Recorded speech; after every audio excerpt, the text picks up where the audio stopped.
safe, and we are still committed to growing greener. We are CalBank. We live and finance green. CalBank, forward together.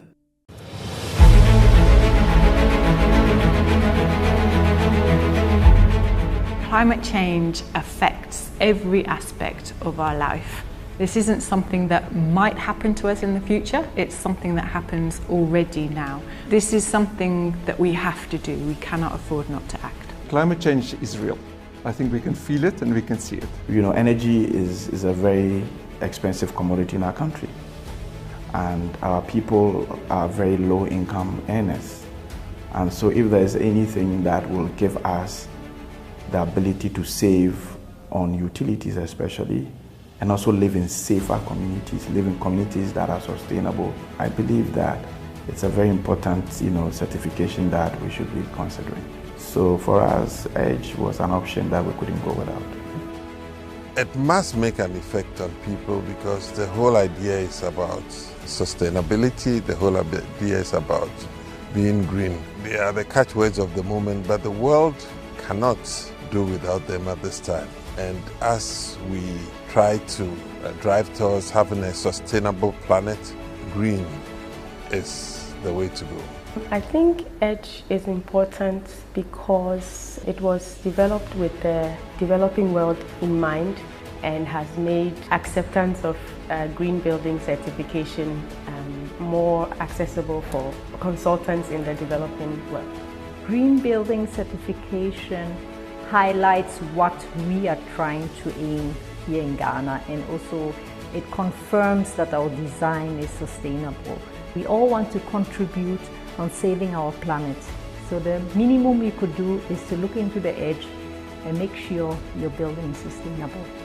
The good thing about the EDGE certification is now becoming wider and wider accepted as a standard. If our buildings have the EDGE certification, everybody knows it's reaching a certain standard. It also sends a message to our stakeholders that we are serious about sustainability. But one of the greatest stories we like to tell here at Cal is that when it comes to the agenda of the green sustainability conversation, we major in the majors. As with all ambitious missions, the journey of sustainability is going to be a long one, but we're really proud to be counted amongst the pioneering institutions in Ghana who have taken those first steps to green our business and also to stay profitable.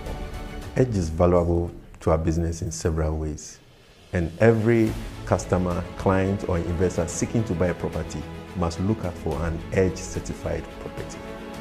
We see green certification as the way to go for all developers, because if you don't, then a few years down the line, humanity will suffer.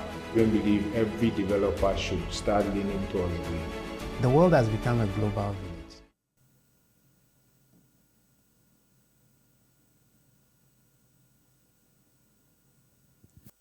Right. Good morning to all of us and a very warm welcome to you and to everyone else who has joined us here at the 14th edition of our CalBank webinar conversations.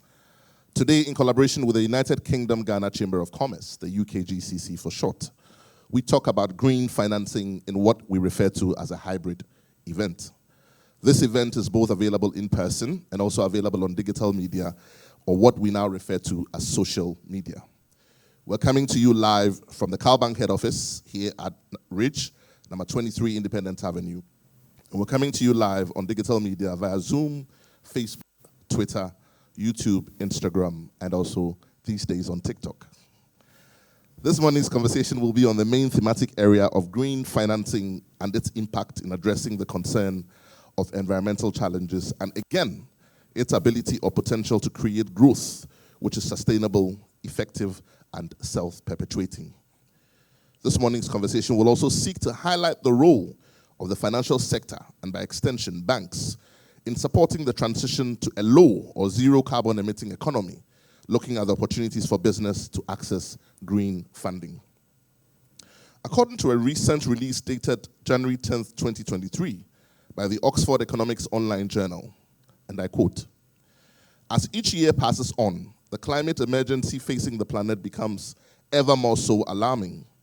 But this trajectory, however, is also increasingly being met by the rapid emergence of new technologies, policy, and expertise, which are focused on tackling the problem and reducing the damage caused to our world and its natural resource by the increased carbon footprint, among others. At the last COP conference in Egypt, COP27, the governor of Tokyo, Yuriko Koike, stressed that tangible and intangible strategic steps and actions needed to be taken in order to achieve the net zero emissions target by 2050. In the delivery of his speech, the former Vice President of the United States of America and also chairman of the Climate Reality Project at the United Nations, Al Gore, lamented that as nations and as countries and as businesses, what we have is a credibility problem. The political will, the will to do the right thing, even if our motivation is survival. Across the business terrain today, the narrative is changing to significantly include active conversations on green practices and how we can make our planet better by reducing our carbon footprint.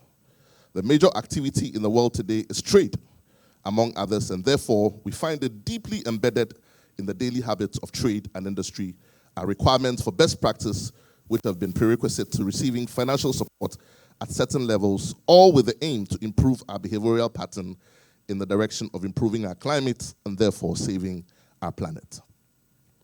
Oftentimes the questions are asked, what is the green economy? How large is it? How will it grow? And how can it be developed in such a way that drives prosperity and inclusiveness as well as environmental sustainability? Well, these are the questions that a group of economists from the Oxford Economic Advisory have spent the last 12 months trying to find answers to.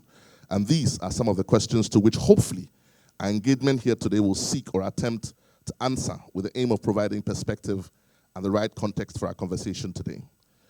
The global objective here in all of these conversations is to take the global economy on an environmentally sustainable track. The estimation is to achieve a net zero emissions environment by the year 2050, and through this agenda also create industries worth $10.3 trillion to the global economy in here. The conversation on green financing is one that looks essentially at the investment decisions which put into consideration the environmental, social, and governance factors and economic activity or projects. We cannot talk about green financing and saving the planet through responsible behavior without talking about the Sustainable Development Goals. These SDGs are grouped around 5 major thematic areas, and these are people, planet, prosperity, and partnerships. Bringing these 5 major thematic areas home to the conversation on sustainability, it is crucial that harmony is achieved between the 3 core elements, that's growth, social inclusion, and environmental protection. In Ghana today, the fight for climate change and responsible climate behavior is not without widespread debate, as is the case in many other countries. Access to green financing needs to increase so that people can have more access to funding to build more businesses and create jobs and also improve the general life conditions. It is my fervent hope that in today's conversations, a better understanding will be achieved. For it is in this understanding and the understanding of the roles that we each play in the entire value chain of this green conversation that we will all play our roles and make the world a better place to live, a better place to do business, and a better place for generations yet unborn. These comments set the tone for our conversation this morning on green financing and why it's so important. Earlier on, before we started, we were talking in the waiting room about the fact that our greatest motivation beyond everything else and beyond how we live our lives and infusing some of these prerequisites is the fact that we need to survive. We're destroying the planet that we live on, but it would appear that that's not enough motivation, and therefore there's been the need across the world to begin to look at the way we do things, which is the way we do business, and try and bring some of those prerequisites there. And so we ask that our businesses today, towing the line of green financing and the green conversation for the right reason. Whether or not it is, we will find out in this morning's conversation. Continuing with the program this morning, we will take some opening remarks from the Group Head of Consumer and Retail Banking here at CalBank, Mr. Peter Fojo. Let's welcome Peter.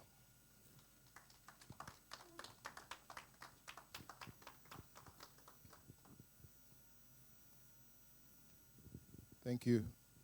Thank you, Yao. This morning, so I stand here with a firm conviction in my heart that this venue is the absolutely right venue for this conversation this morning. This year, CalBank head office, the greenest building in Ghana. No better place to have a green conversation than a building like this. And I think this building is testament also that green is not only the right thing to do, but also it is a commercially viable approach to doing business. On that green note, I want to warmly welcome you again to today's conversation. Acknowledging our partners from UK, Ghana Chamber of Commerce, customers, potential customers here present, industry captains, and also our experienced panelists, whom you would hear from very, very soon. I think Yao mentioned COP, and I also want to refer to COP as well. So COP, for those who are not familiar with the term, is simply the Conference of Parties to the United Nations Framework Convention on Climate Change. And my specific reference is COP27, which happened in Egypt November last year. I think from what even Yao said, a clear theme has emerged. And it's as follows. We seem to still be at the point of strategy, thinking through ideas, rhetorics. But at the conference, it was clear that we need to move from do's to taking action. So today's conversation is a call to action. And I can guarantee you a very deep discourse this morning, which is meant to provide information as we individually pursue our green agenda. Be it an individual, be it a business, be it a corporate entity, be it a school, be it a church. Each of us can have a green agenda, and today would find ways to make those agenda happen. So beyond green, we at CalBank, and I think, again, Yao talked about the SDGs. So we at CalBank have signed up to 3 specifically of the SDGs. Specifically, we have SDG 5, 7, and 9.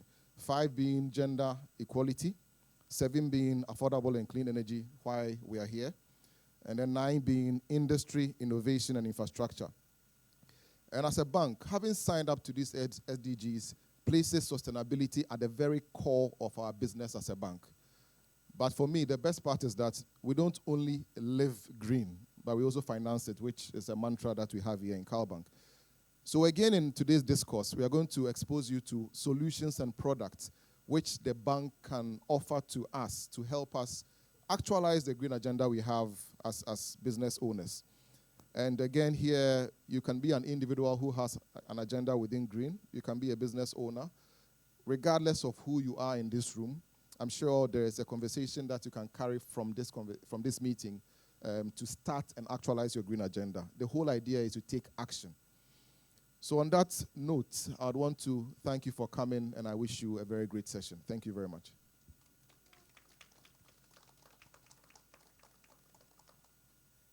I hand over back to Yao.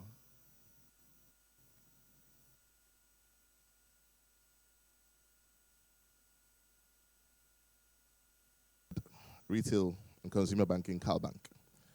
Like Peter said, the theme has been set for this morning's conversation. Another good morning to those of us who are joining us online. If you've just joined us, we're talking about green financing here in this conversation this morning.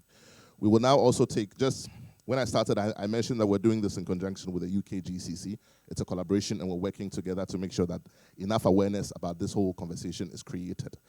And therefore, the UKGCC are here this morning, represented by their CEO and a whole team. And at this point, I'll call on the CEO of the UKGCC to give us a few remarks. Let's welcome to the podium Ajoba Chiama, CEO of the UKGCC. Thank you very much, Yao. Good morning, ladies and gentlemen. I am delighted to be here today to speak on behalf of my chamber, the UK Ghana Chamber of Commerce. And I'm looking forward to what promises to be a very illuminating conversation about what green finance is, why business is needed, how businesses can access it. As we heard Peter say, CalBank offers it.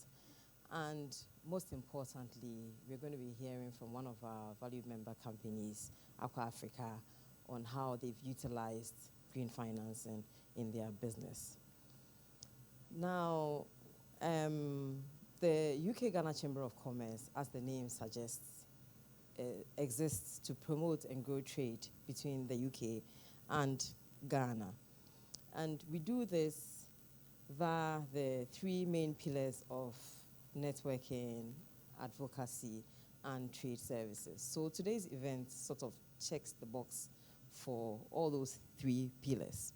And as part of our advocacy work and our strategy to drive collaborative partnerships on thought leadership, while reinforcing our green credentials, we thought that this is a great way to do that. We are all aware that Ghana has enormous potential for green finance in the circular economy and in areas such as renewable energy, which we've already had quite a bit of success at. The United Kingdom, on the other hand, is a global leader in green finance, with a robust market for green financial instruments as green bonds, green loans, and green insurance. The UK government has also committed to achieving net zero emissions by 2050, and this has resulted in significant investments in renewable energy, energy efficiency, and other green projects. So, of course, we see a great opportunity for Ghana and the UK to work together to promote global efforts towards addressing climate change. And together, we can demonstrate our commitment to sustainability and inspire other countries in the world to also take action. And having said this, it goes to show that there are many opportunities for collaboration between Ghana and the UK on green finance. We can learn from the UK's experience, and there are also opportunities to take advantage of green finance opportunities in the UK. We can support this at the UK Ghana Chamber of Commerce because we work closely with the UK's Department for Trade and Industry at the British High Commission, as well as the climate change team in the Foreign Commonwealth and Development Office at the British High Commission. And I would like to end by saying that, thank you very much to CalBank, also a valued member of our chamber. And we appreciate the fact that they've kept faith with us and have always collaborated with us on the subject of building sustainable businesses for our benefit today and for future generations. Thank you very much.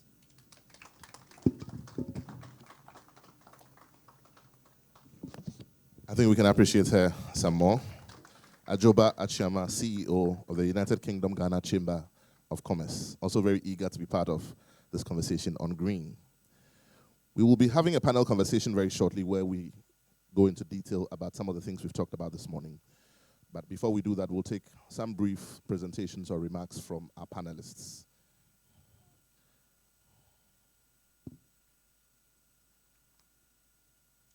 I'll be introducing our first panelist for this morning's conversation.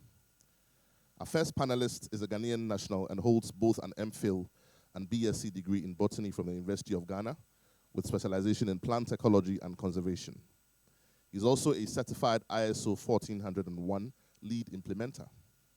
Prior to joining the World Bank, he was an environmental management specialist on the bank-funded development finance project, GDFP, where he supported the establishment and initiated the implementation of an environmental and social management system, ESMS, for the recently launched Development Bank Ghana. He also worked as an environmental and social risk officer here at CalBank from June 2018 to January 2021, and was the bank's ESMS lead, providing guidance for staff in completing the sustainability training and the e-learning programs and managing environmental and social performance. He brings to this position more than 15 years of combined experience in ecological studies, as well as environmental and social risk management. He has substantial experience in conducting environmental and social impact assessments, preparing policy framework and management plans, as well as undertaking compliance monitoring for major infrastructural projects for government and private sectors in line with the national regulations and with international regulations. He's done some work for the IFC, the World Bank, the AFDB, the DBSA, and many more. My first guest for this morning's conversation to share his brief remarks with us is in the person of Mr. Kobina Otu Okai. Let's welcome to give a few brief remarks before we start the panel conversation. Thank you, Al. So, good morning to you all. Those of you who are here in person that I can see and happy to see, and of course, the many others who have joined online. It's good that we're having this discussion. So, I know we have a lot of qualified panelists around here, so I probably would take it from my area of expertise, which is why green finance is important. What is it that is, necessitating this whole discussion? Why have we had to, do a whole creation of a nice term called green finance? Now, it is true that if you look around, you would see that we are going through some changes. The world that we used to know is no more what we now see. We are seeing a lot of flooding incidents in parts of Accra that we never have seen. Government will tell you that they have had support of DPs to expand on our drainage systems and all of that. We've actually seen works happen on our drainages. But the truth of the matter is that we do know that one of the consequences of climate change has to do with the intensity, the frequency, the duration of events.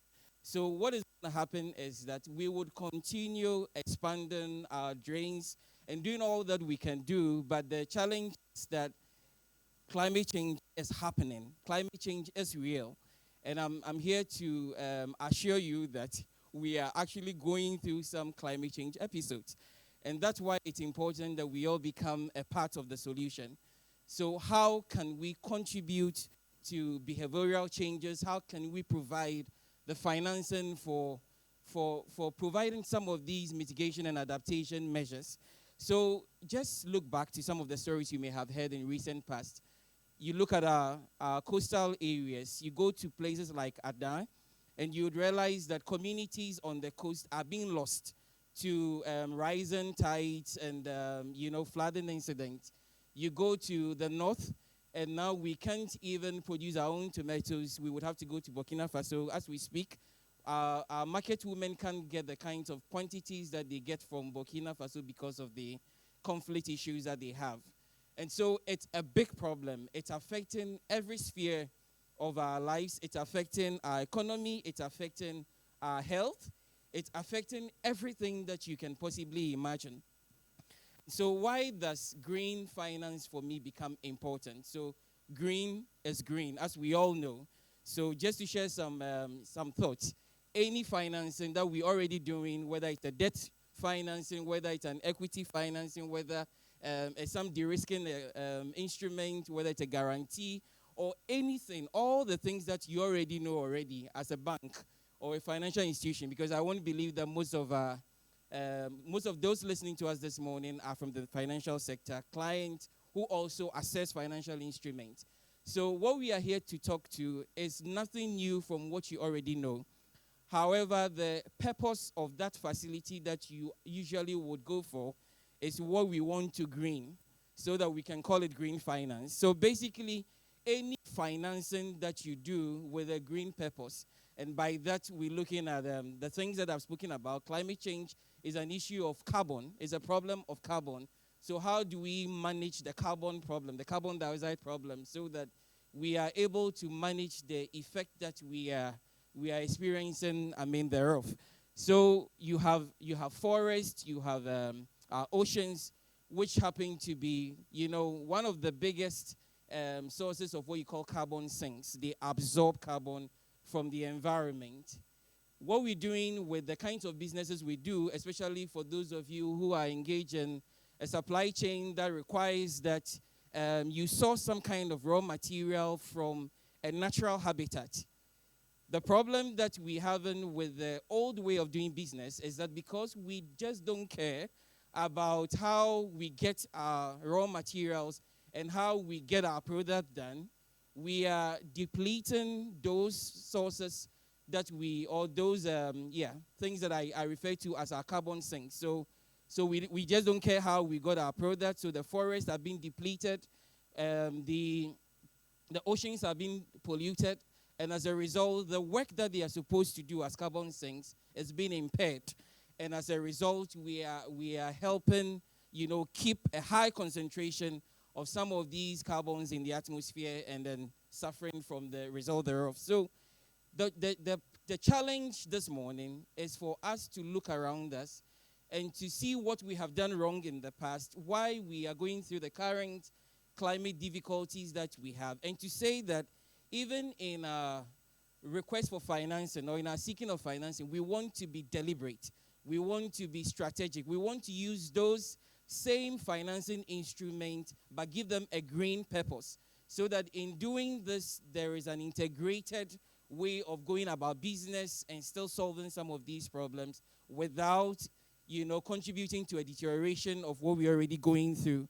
So basically, that's what I would talk about when it comes to green finance. And so, on the world stage, I would talk about the Forest Carbon Partnership framework that exists to provide financing for some of these things. And there's a global partnership that's supposed to contribute to the reduction of emissions from forest degradation and deforestation.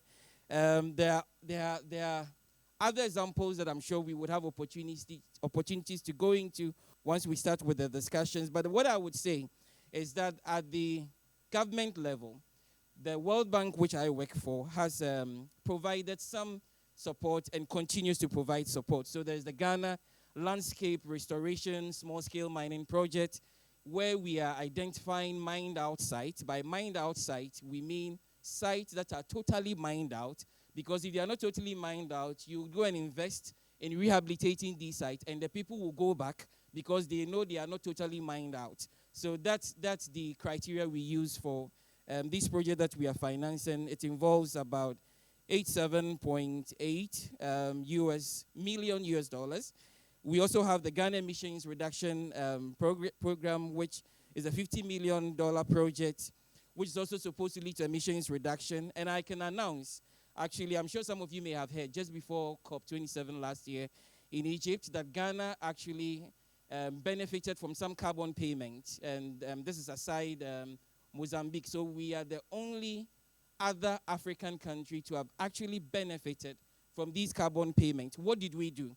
So we provided some support to the Cocoa Board, to the Forestry Commission, the National Red Plus Secretariat at the Forestry Commission.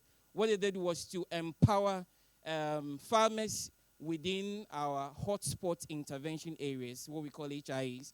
So these are where you have a number of protected reserves.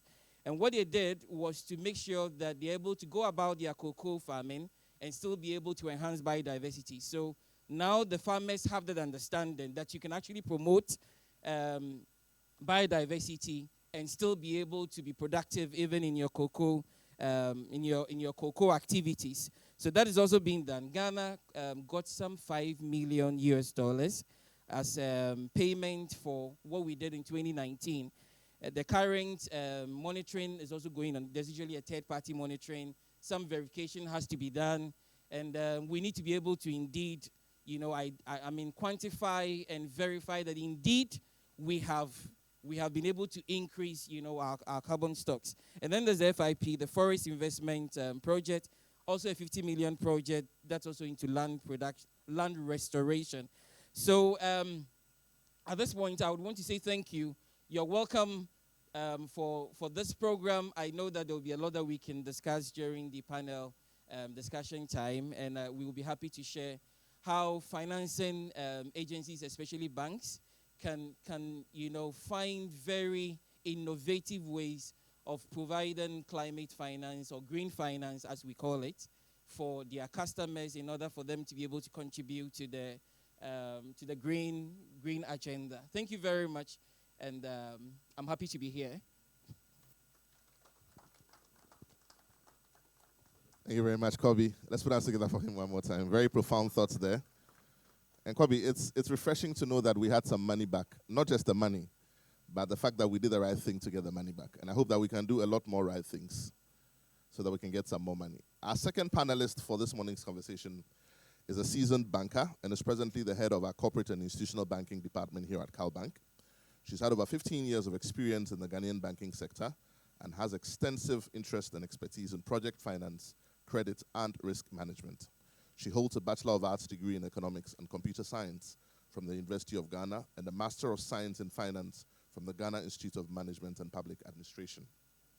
She has a passion for identifying and delivering innovative, cost-effective, and convenient solutions for traditional banking problems, and is also an ardent advocate for customer-centric approaches to developing banking products and services. Over the years, she's made substantial contributions towards the growth and expansion of the corporate banking portfolio, with an asset size in excess of $200 million through the onboarding of management of key customers and corporate accounts, as well as business relationships. She has recently led her team through a change management process involving the restructuring of the entire department's operational framework to improve efficiencies and enhance work output. She's also directly responsible for the team that manages the bank's green finance products and services. Our second panelist for this morning's conversation, Cynthia Minta. Let's put our hands together for Cynthia. Thank you very much, Yao. So to add to what my colleagues have said, Peter and Yao, at CalBank, we live and finance green. We are environmentally conscious as a bank, and I believe this building is testament to it. I don't know if there's any building in Ghana that has the green criteria that we have here. This building has centralized air condition.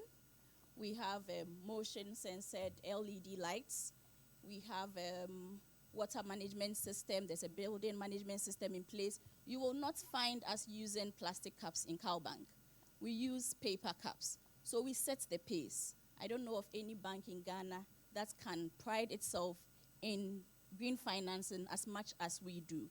So just to add to what has been said, we have a team of experts who have a wealth of experience in green finance. It cuts across manufacturing, hospitality, agribusiness, oil and gas, you name it.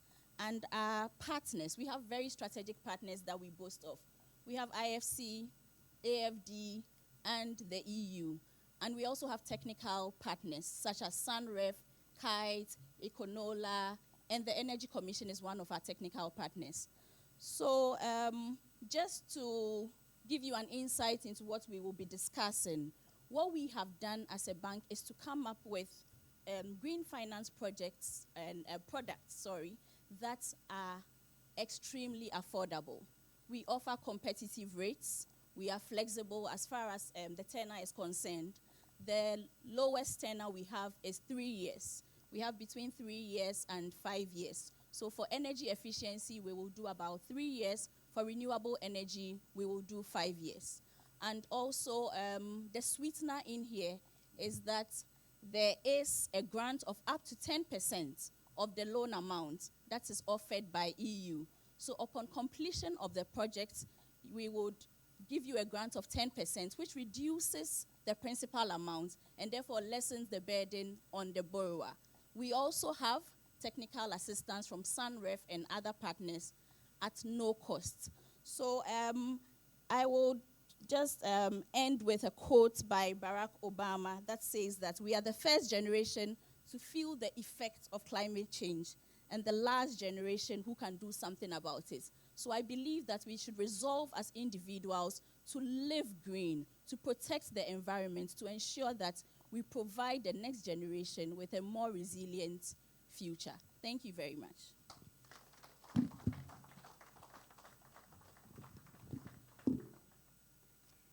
Let's put us together one more time for Cynthia. There's one thing she said which sounds like music in my ears. When we say CalBank, we say we live and finance green. Can we try it? Even for my audience online. When I say CalBank, you say we live and finance green. CalBank. Thank you very much. Our next panelist for this morning's conversation is a highly accomplished management consultant with over 28 years of international consulting experience in Europe and across the sub-Saharan Africa region. Her career to date has been built around her abilities to both provide advice on matters of business and organizational strategy, as well as operations and transformation, and organizing resources and facilities to implement recommendations. She has strategic and operational ability. She's an astute professional and has provided technical and operational leadership on private sector transformation as well as public sector reform assignments on sustainability and climate change programs. She has deep knowledge of matters pertinent to business organizational strategy and operations and climate action, and has also worked on some government initiatives and business sectors. Our third panelist for this morning's conversation is in the person of Madame Ruka Sanusi of the GCIC. Let's put our hands together for her. Thank you so much, Yao. Thank you, everyone. It's great to be here, to see you all, and to also, well, I know that there's some people also watching online, so you're also very much welcome to this session. What I'm going to say here is very brief, and I'm going to speak from the perspective of the constituents that I serve, which is not the political constituents, which is the small and growing business sector, and particularly climate entrepreneurs within the professional small and growing business sector. Ghana's GDP is comprised largely of enterprises in the small and growing business sector. Within that, you have the formalized business sector and the informal sector. Everything I say today is going to be really around the professional and the formalized small and growing business sector. So this is a class of people that are the majority employers in Ghana and the ones that are contributing the most to Ghana's GDP. Now, all over the world, everybody's talking about climate change. Not because it's a fad, but because we're seeing the effects of global warming. And the business sector is a major contributor to global warming. It therefore becomes very important for that sector to transition to low carbon pathways, to look at how they're going to transform their manufacturing processes, their strategies, their operations, so that it's low carbon and it's not causing a huge carbon footprint, right? And not emitting a lot of greenhouse gases. So it would make a lot of sense, at the very least, if that section of the economy that is the most active was supported in transitioning how they operate their businesses, how they run their business, how they manufacture, so that their carbon footprint is lower. Now, we're here to talk about green financing. So I'm going to home in on that just over the next 60 seconds, 120 seconds. To transition to low carbon pathways costs money.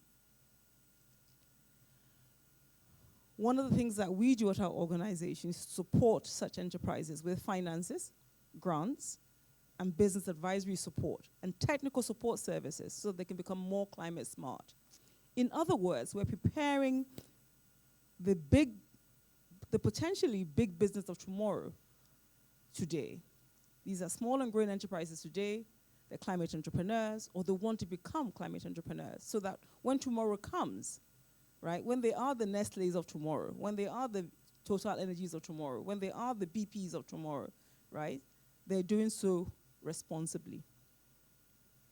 But financing is always a problem. And that's why you find that organizations such as myself, such as our own, are supported with a whole range of finances from third parties, bilaterals or our partners, to provide grant support to such organizations. But the fact of the matter is, our work as an incubator has to stop at some stage. And a preterm child doesn't stay in an incubator forever. There comes a time when they must come out of that incubator. And when enterprises exit our incubator, sometimes we often feel as if we leave them as orphans, because they come to the big bad world and they need more financing to scale their business.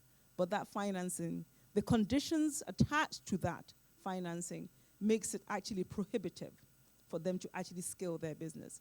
So I'm really pleased to be here today to talk about green financing and the pertinent role that this plays in building the economy that we want, in building the nation that we want, in building a global community that we want, a global community that is climate smart, that is carbon responsive, and is taking action to minimize global footprint, climate, greenhouse gas emissions, and to ensure that we're doing our bit, to use the quote of my colleague, that we're the last generation actually that can do something about it, to ensure that we are indeed doing something about it. I thank you for your attention. Thank you so much, Uruka. That's Uruka Sanusi, Executive Director of the Ghana Climate Innovation Center. I should have mentioned this when we started. There are some ground rules for this event because we're also running a hybrid event. At some point, we will cut a commercial, but the rest of us will still be here because you are an in-studio audience. But before we do that, let me introduce our fourth panelist for today's conversation. He joins us online, and he's the founder of Aqua Africa, which started in the late 2013 after he'd worked in Africa for 3 years as a commercial advisor to one of Ghana's leading businessmen, investing into agricultural sector. He was also instrumental in opening new markets and distribution channels for agribusiness, as well as streamlining the logistical supply chain. He carried out his role concurrently while undertaking an open university course in environmental science, where he had special interest in sustainable development in Africa and implementing commercial ventures which create sustainable legacies. His background had previously been in construction and real estate development, where until the downturn in the property market, he was managing director of Urban Life Development, a London-based company that undertook JV projects in conjunction with ING Investec, Savills, and Sabre. His total development project value was in excess of £100 million. He's worked on the African continent for over a decade and has gained valuable insight on how to operate in Africa. He's also worked as a commercial advisor here in Ghana for many businesses. Our fourth panelist for today's conversation, and he joins us online to give us his brief comments, is in the person of Philip Foster. He's the CEO of Aqua Africa. Good morning, Philip. Are you able to hear me, Philip? Yes, can you hear me? All right, please go ahead and give us your opening remarks. Well, first of all, thank you for having the opportunity to speak to you all today, and good morning to everyone. I find so far the speakers and the approach enlightening, and I'm very grateful to be part of what we're doing. There is a lot of talk about green, but it's understanding what actually green means and how does it impact us. How does it work as individuals? How does it work commercially, and how can we all jointly link this together to make it a better place for all of us? And as you rightly said, we need to action, and that action needs to accelerate that now. And it's really interesting from my perspective, because I'm a man on the ground. We have a social impact investment finance company. We didn't start off like that. We started off by delivering water projects, and actually we turned out understanding you need to get the finance right to enable the impact to happen. And I'll quote a book of mine I read a while ago. When somebody was in Newbury in the UK, there's a motorway going through it. We had a great guy called Stompy. He used to chain himself to a tree, and as he trained himself to a tree, it was great. Save the tree, stop one bulldozer. But actually, the most important thing, a man in a city, a man behind a bank can save a forest with one pen. And I thought that's the way we need to look at this. There are, when I did my open degree course, there are 3 things that came out that really impacted me. It was 10 years ago, was energy, water, food will be the 3 biggest markets that are going to affect us in the next 10 years. And that was virtually 10 years ago, and I've not been proven wrong since. but it creates opportunity. But there's still a non-understanding of what is green and how can it be financed, because it's the money is there, and I'm really happy to hear about CalBank, and I'll be pleased to say we have a company in Ghana called Trashy Bags that upcycles plastic waste into school bags, into shopping bags. We have a green hub down in Lamoni, and I'm going to move my bank account over to Cal. So I'm very, very impressed about what they're doing. Philip, I think you should hold on for us to put our hands together for you. And maybe you should say that again, Philip. Did you say you were going to move all your accounts to CalBank? Not all my accounts. I said my trashy bag account to CalBank. Yeah. We take water sachet bags off the street. We've taken, I think, 30 million bags off the street in 10 years. We take 250,000 a month off the streets. We're a member of the UK-Ghana Chamber of Commerce, and we have a growing trend. And what's really, really interesting now, I'll come on to Aqua Africa in a minute, but what's really interesting now, we have the Nestle's, we have the Unilevers, we have IKEA, we have all these people behind us now that understand of what we do. Even Diageo, we're now talking to Diageo, all members, where we're taking their hoardings, their advertising hoardings, and making it into laptop cases and into bags and into pencil cases for school. And it's that understanding. And I think it's taken a while to create awareness. And I think one of the points that needs to be invested in is awareness of what is the challenges, what are the opportunities, because there's huge opportunities. I believe in job creation, I believe in empowerment, I believe in responsibility. And our little trashy bags business, now we employ 65 people, I think. We have apprenticeship schemes. We're delivering 20,000 school bags to school children right now. We have turtle sanctuaries. All of this adds to the value. And I think that awareness program is very, very important. And if you create those awareness programs, people like Cal will sit behind it and help support it. And there are World Banks. I'm good to see the World Bank there in the environment. And actually, there should be some grants available for small and medium enterprises. And I'm very pleased to hear of the Climate Innovation Ghana business and their thoughts around that as well. I think this is a great opportunity. The government talks about small, medium enterprises, and it's a great opportunity if you can see the value in green and the value in waste.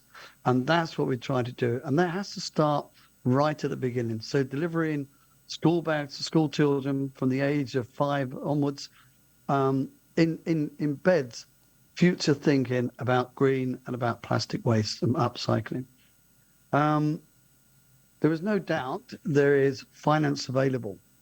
One of the problems on Aqua Africa's side is it's getting access to that finance, and then the compliance around that is pretty critical and takes a lot of investment.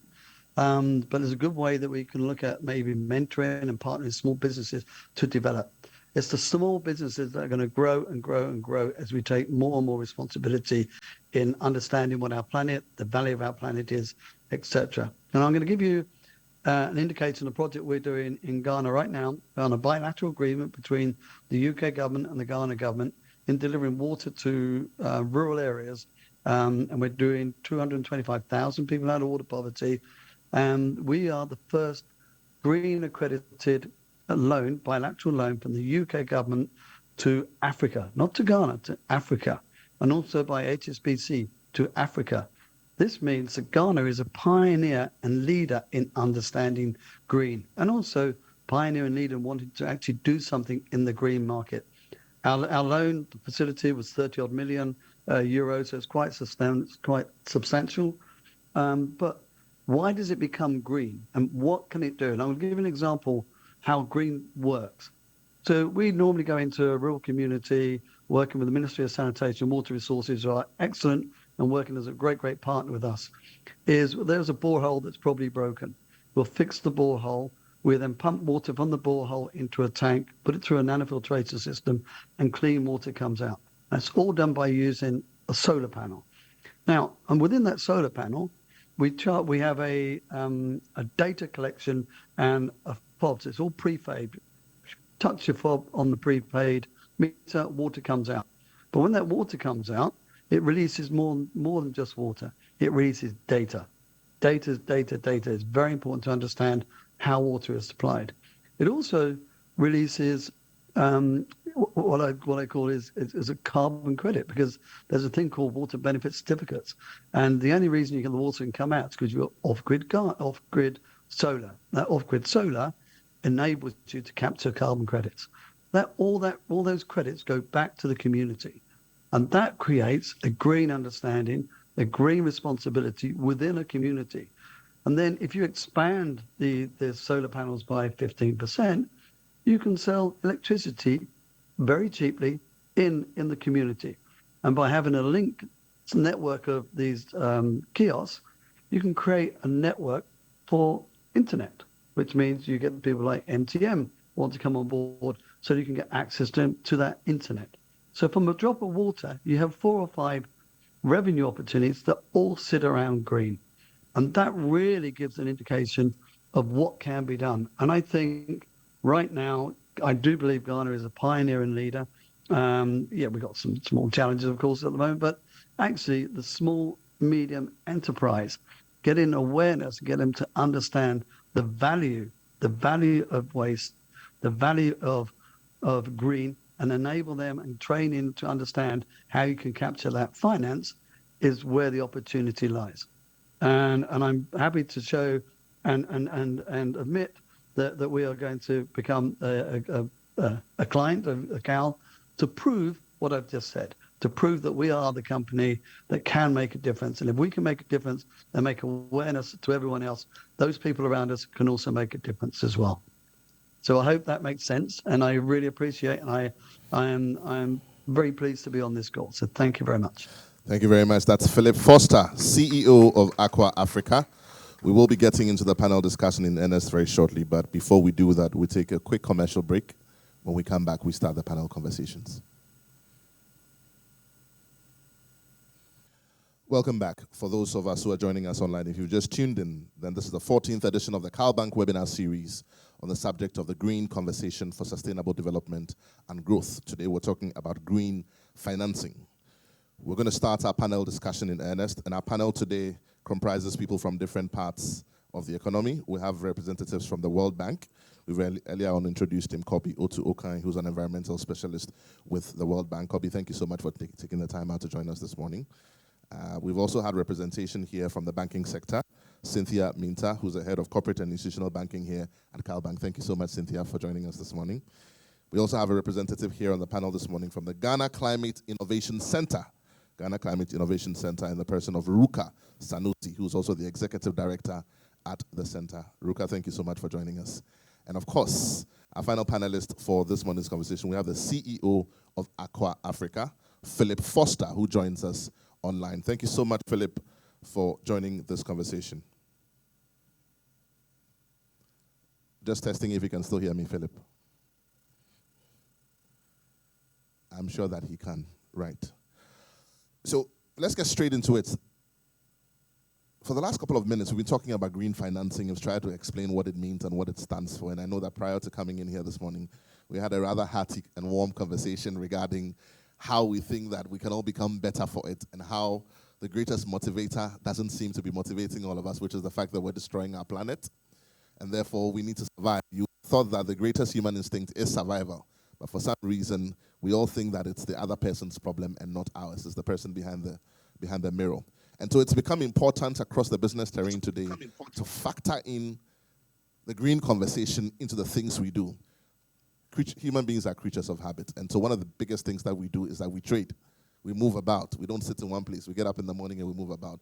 And so now the narrative is saying that for you to be able to do the things you do on a daily basis the way you want to do it, now we're going to ask you to do certain things which will support the green conversation. I know you shared your introductory comments already, but just for those of us who are business owners who are listening today, I have a tall list of acknowledgements I will do at some point in the program. But for those of us who are in here with us in person, and those who are joining us as business owners also, they say to you that, listen, we hear the talk about green financing, we hear the talk about sustainability, we hear the talk about the SDGs, we hear all the talks about doing things properly. But there's a big disconnect between what we hear and what we have to do. And even at the very high corporate level today, most people would agree when we talked about it that we're doing the right things on the green agenda because it's got to be done. Otherwise, we don't get to continue with our way of life. And so we're doing it out of compulsion rather than out of an understanding and the need to do it.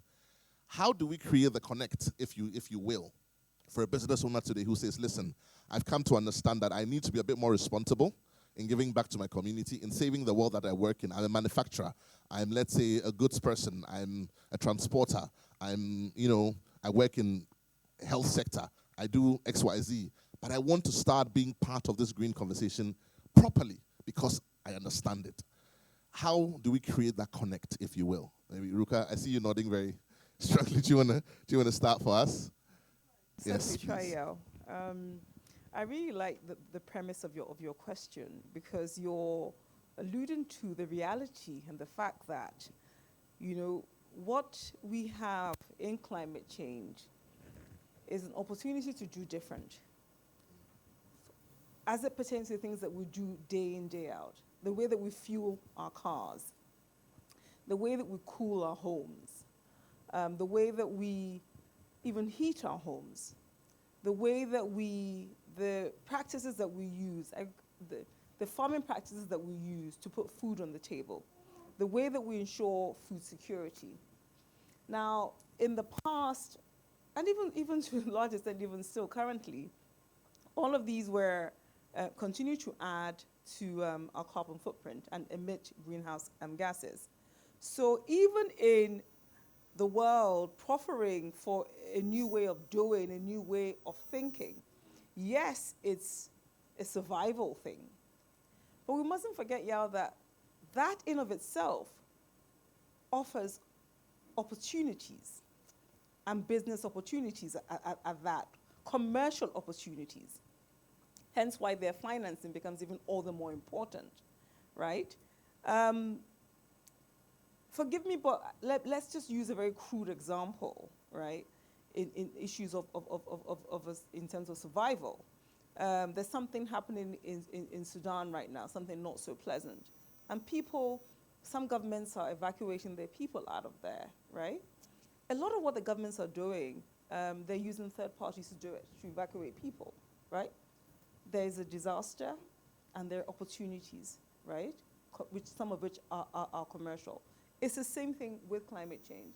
Yes, it is a survival thing, but we must do it. And the thing is, are we just going to say we have a disaster, we have a climate emergency, but we're a poor economy, we're resource constrained, we have financial constraints, and we can't afford to help our people, so we need help from our bilateral partners, etc. Or are we going to say, okay, well, we need to climate adapt, we need to climate mitigate, there are business opportunities, these presenting of themselves, business opportunities, and we're going to work in partnership with a whole range of people, institutions, governments, private sector enterprises, investors, private equity firms, venture capitalists, banks, and come together and offer incentives, more incentives for businesses to actually climate adapt.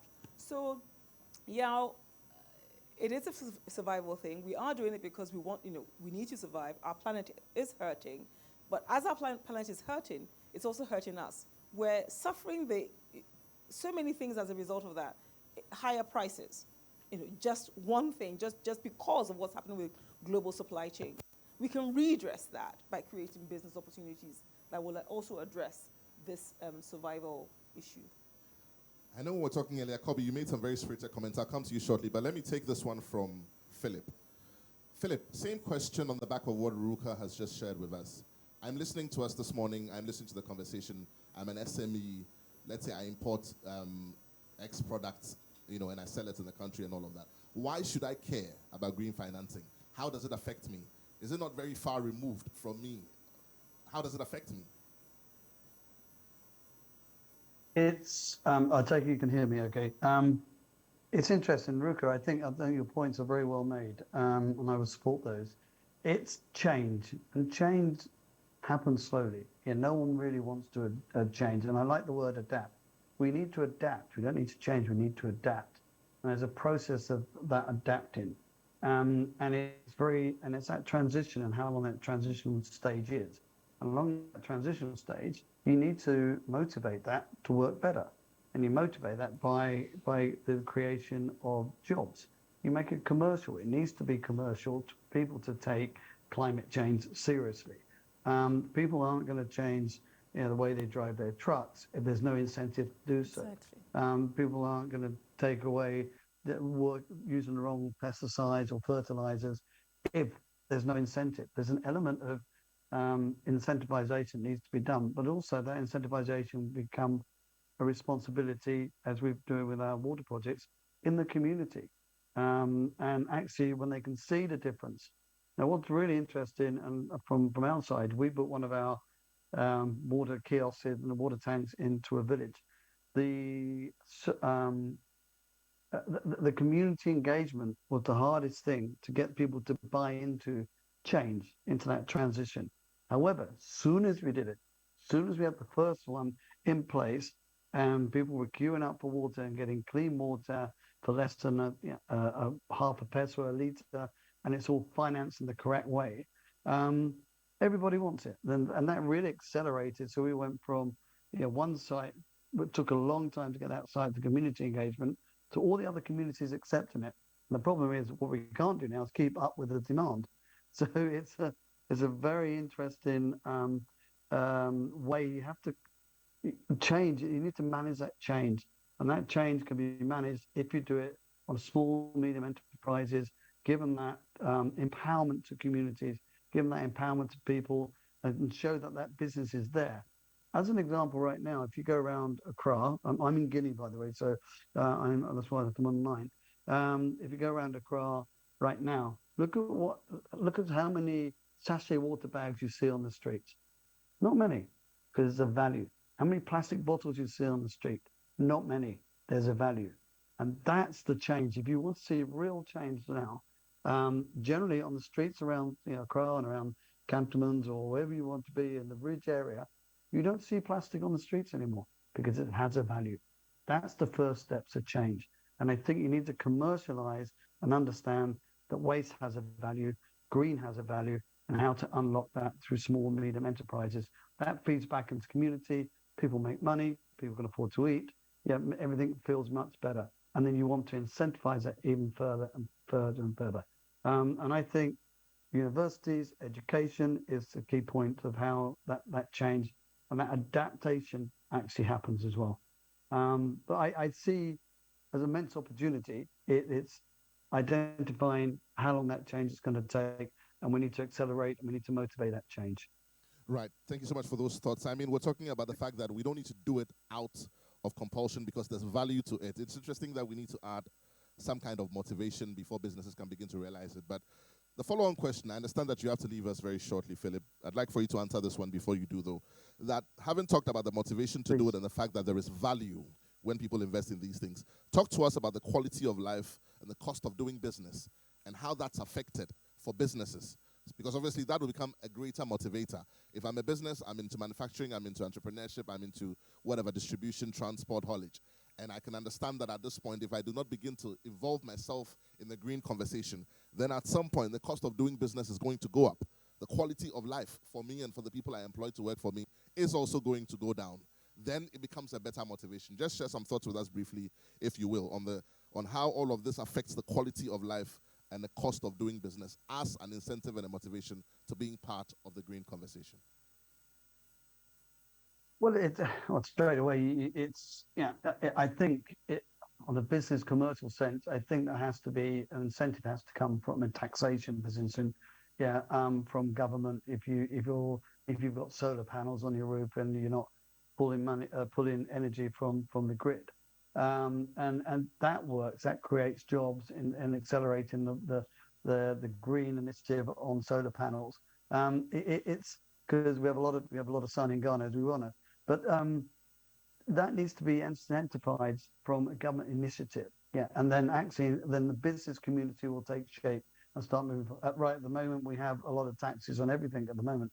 But if you incentivize that, yeah, and right now we have, we all know that Ghana, Electricity Board of Ghana are now being very focused on bill payments, etc. as well. It took that responsibility away and give it to the person that they have solar on their roof. That creates jobs. Yeah, but then the banks or someone like need to finance that to enable put a loan facility in place so people can have solar on the roof and they don't have to go on grid and go off grid. But those solar panels, there's an importer, there's a taxation of importing those. You create jobs for delivering those solar panels, fixing those solar panels, monitoring those solar panels, but also the operation and maintenance all the way through. So there is a way where actually Cal and the banks can offer long-term or good rate loan facilities to companies such as Aqua Africa or Trashy Bags to put solar panels in there. Yeah, and then that loan facility is then paid back over a period of time. Yeah, so it's a power purchase agreement on a small scale. That's where the opportunity really lies. So it comes back into the financing. You have to look at that financing structure. So right away you can look at how do we heat our waters? It's very hot in Ghana. We can heat our waters from the sun, but that's another way of doing that. How do you work from that? So the loans have to come, from a finance position over a period of time that people can afford to pay that off, so they save electricity, which means they have more money in their pocket. One final one for you, Philip, before you leave us. You've talked about loans and access to financing and how that helps the process to grow. Tell us about your specific experience with your company, Aqua Africa. Were you able to access some loans when you needed it, and how did that help your business to grow? Just as a testimonial for those businesses who are listening today, who are making the decision to begin to look at green financing and accessing it, not just for the purpose of the money, but also being a bigger part of the ongoing conversation, if you will. Just those final thoughts before you leave us. Very good question. When we started our business, green, no one even talked about green. And then of course there came a lot of greenwashing and elements around that. But what there is right now, if you sign up to net zero response as you go forward, there are little grants and support mechanisms out there that you can attach to that, that can come in as grants from even World Bank are also doing things like this. But there are ways you can access finance but you have to be compatible and you have to be compliant to what those are. So you need to look at the business and help business reshape themselves if they want to go green. So you have clients within your bank that if they want to go green, help them reshape themselves and help them with the facility to go green. And even small businesses can do that. And I think there are grants, there are donor funds, there are other facilities available to enable companies to go green. But it has to be measured. And how do you measure that? And I think there are opportunities out there right now that small, medium enterprises can go in and can become green if you help them shape their business to be compliant. Thank you very much, Foster. Thank you so much for joining us. Unfortunately, Philip has to leave us. He's the CEO of Aqua Africa. Thank you for joining this conversation. So I'm bringing the conversation back here to... Thank you, Philip. To my in-studio audience, we're still talking about introducing the conversation and making a connect between why it's so important. Ruka, you have shared some thoughts. Kobi, let me come to you very briefly. We're talking about the quality of life and the cost of business and the impact on the economy and how it affects the very environment in which we exist to do our businesses. We're still trying to establish the connect for businesses to say, listen, I'm going to be part of this, not only because I can access the funds, but because it affects my very existence. Let's just share some few thoughts on that, if you will. Thank you, Yao. So I really couldn't wait to share my thoughts on this. Because I always say, because I think that disconnect is a problem. It's a big problem, and that's how come we probably not getting the traction that we require for green finance to thrive, right? So I always am grateful for the opportunity I had here at CalBank, my very first private sector experience. And I'll tell you why I'm always happy for that experience, because a bit of green finance, built on what you call ESR, environmental social risk management. And so your typical bank or typical financial institution would want to manage risks.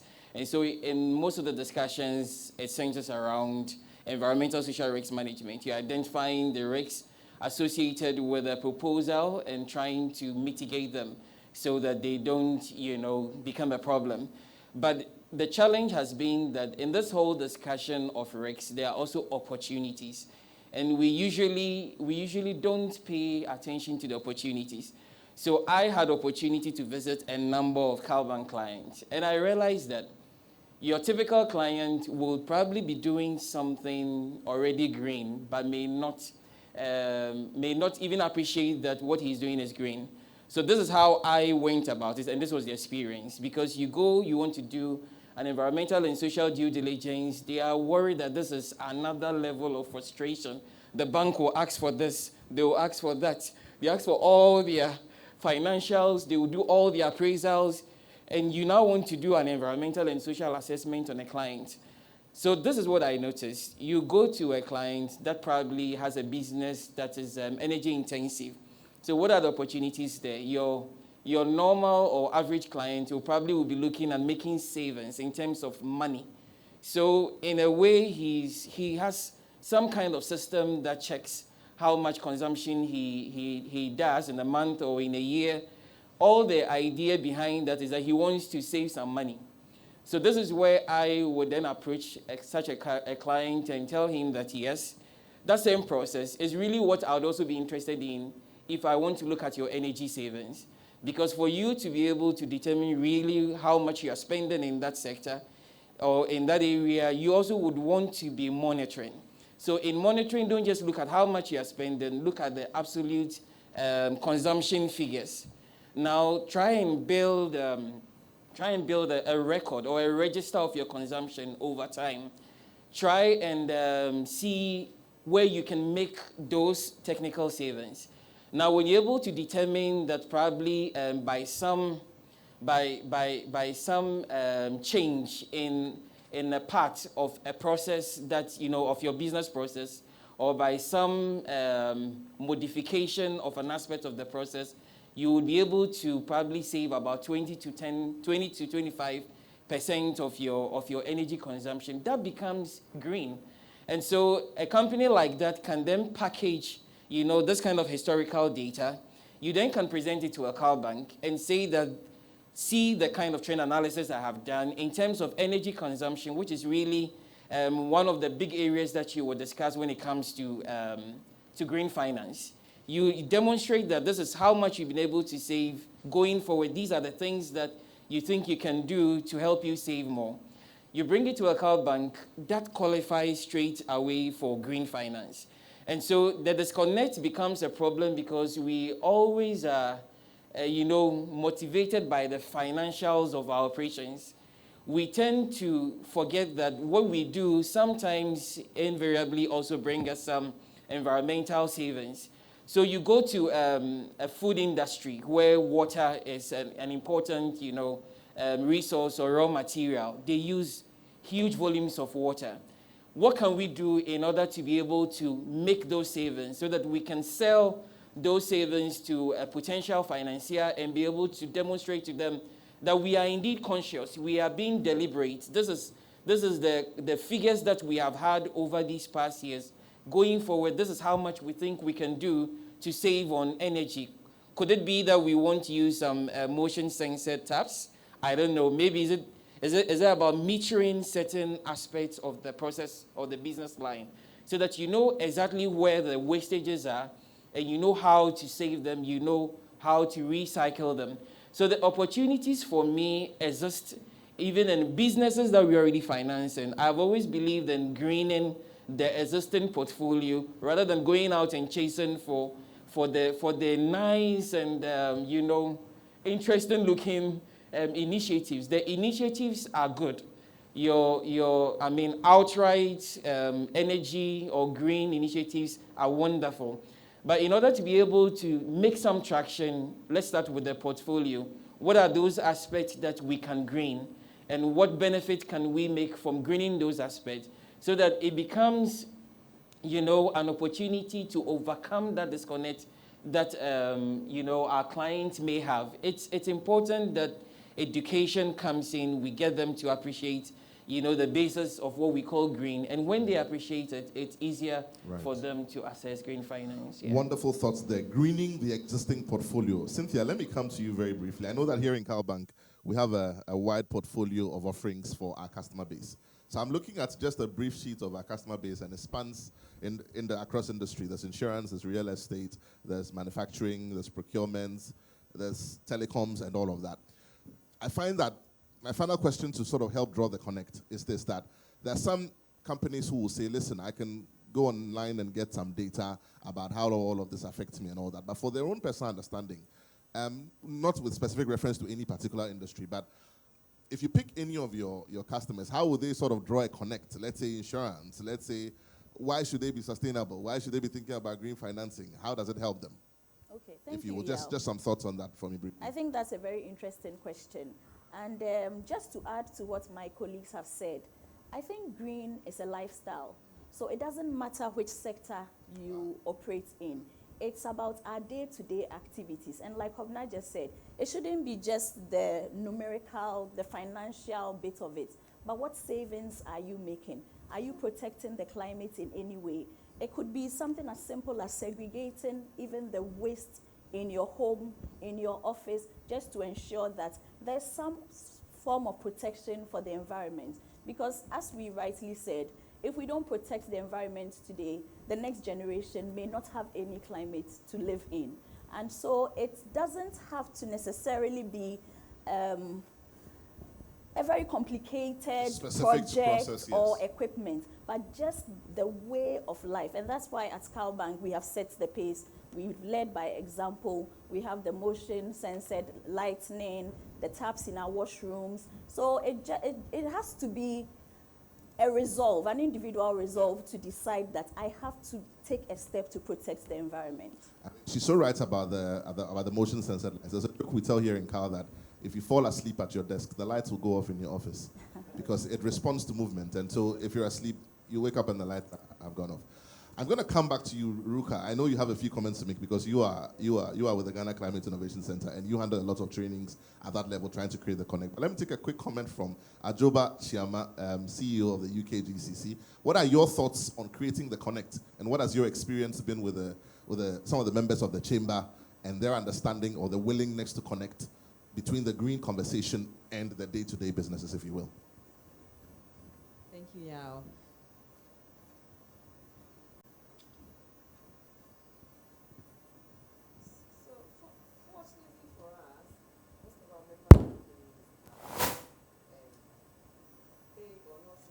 Companies well structured and have the understanding of sustainable development and have embedded it already in their businesses. So it's an easy conversation. But one of our mandates also is how do we grow the capacity of not just of our member companies, but of the private sector.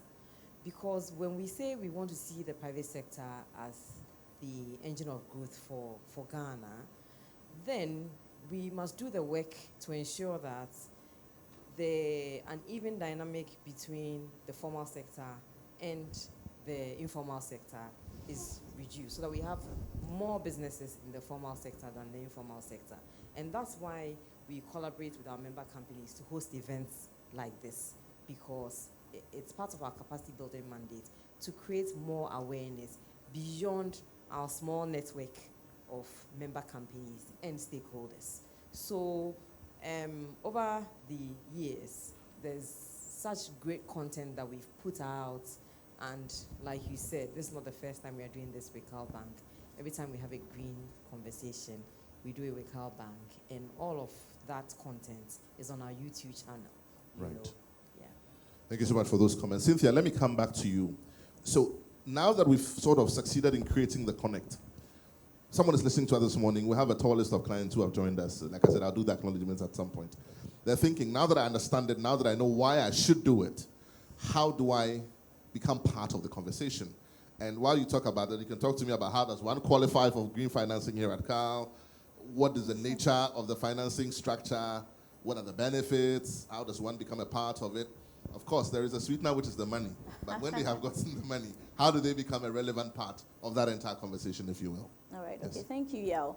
So to qualify as a beneficiary of our green product, first and foremost, it could be an individual, it could be a small business, micro business, a corporate entity, but it has to be based in Ghana. It has to be based, the project has to be based here. This is because we need to proactively monitor the project, and the institution must also be Ghanaian owned.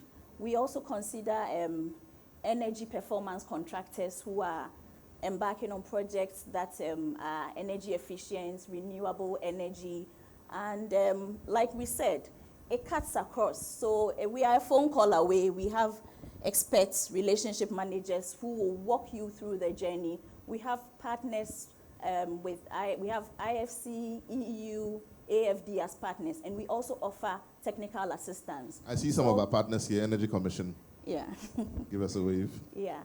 So at CalBank, even if it's not a green product, what we do is we provide tailor-made offerings. And so it's not one size fits all. Depending on the project that is being embarked on, we engage you and we come up with a structure that suits you, and we ensure that it's protecting the environment, especially if we are looking at the green financing. Are there any sweetness for companies who want to take advantage of this in terms of interest rates, in terms of reliefs? Definitely. In terms so of the interest rates are highly competitive.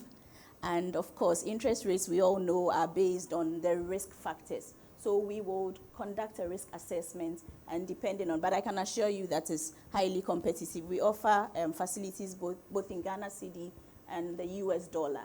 And we have very flexible terms. We have longer tenors, like I said previously, and also the scheduled payments coincide with the cash flow generation of the business.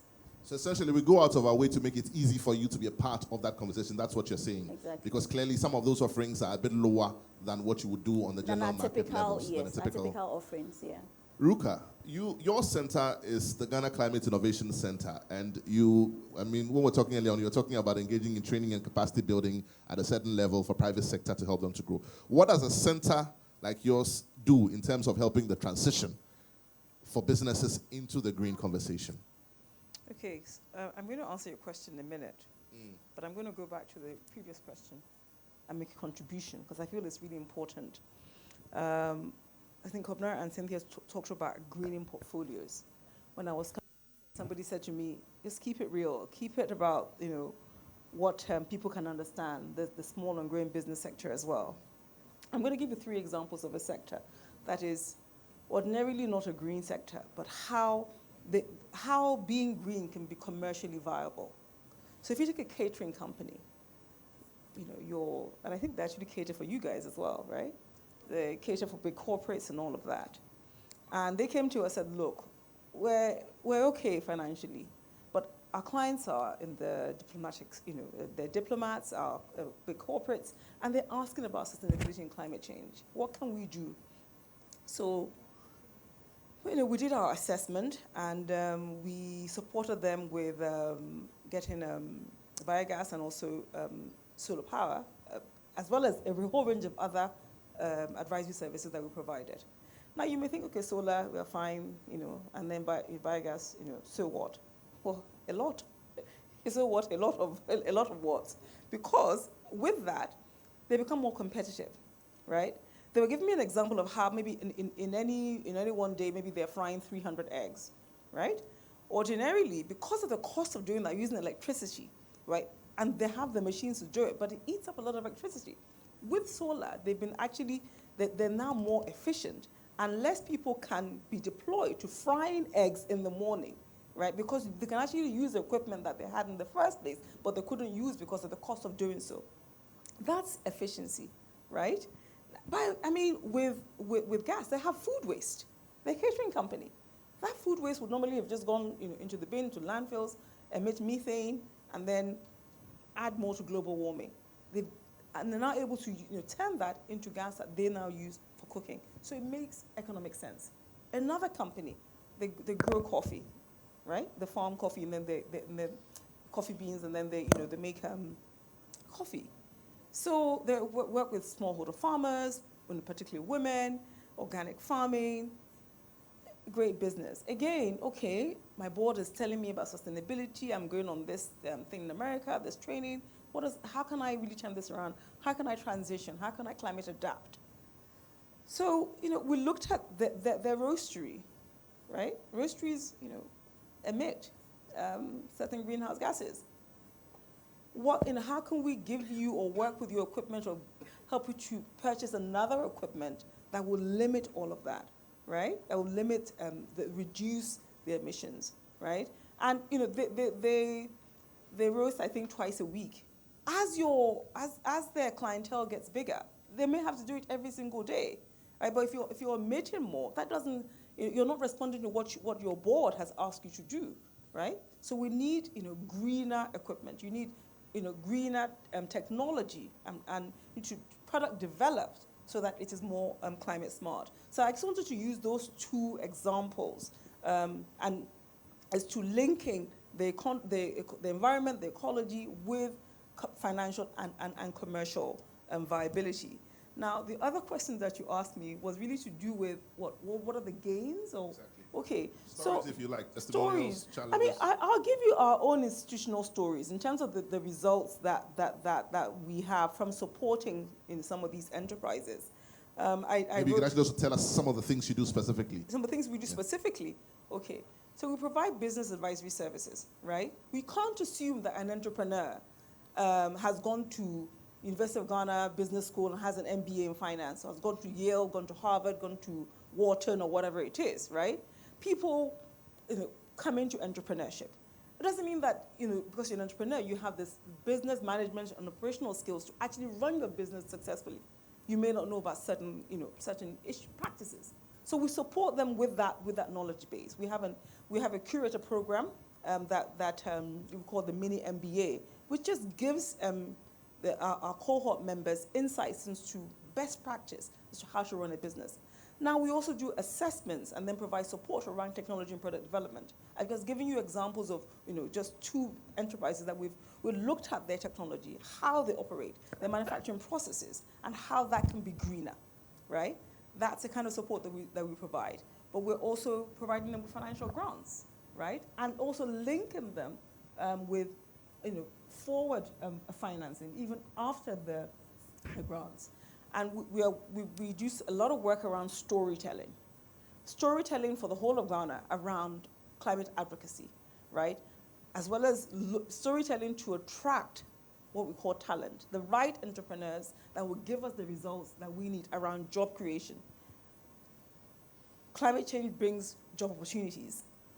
In last year alone, the enterprises that we supported, I think about just under 20, they were already employing nearly 500 people.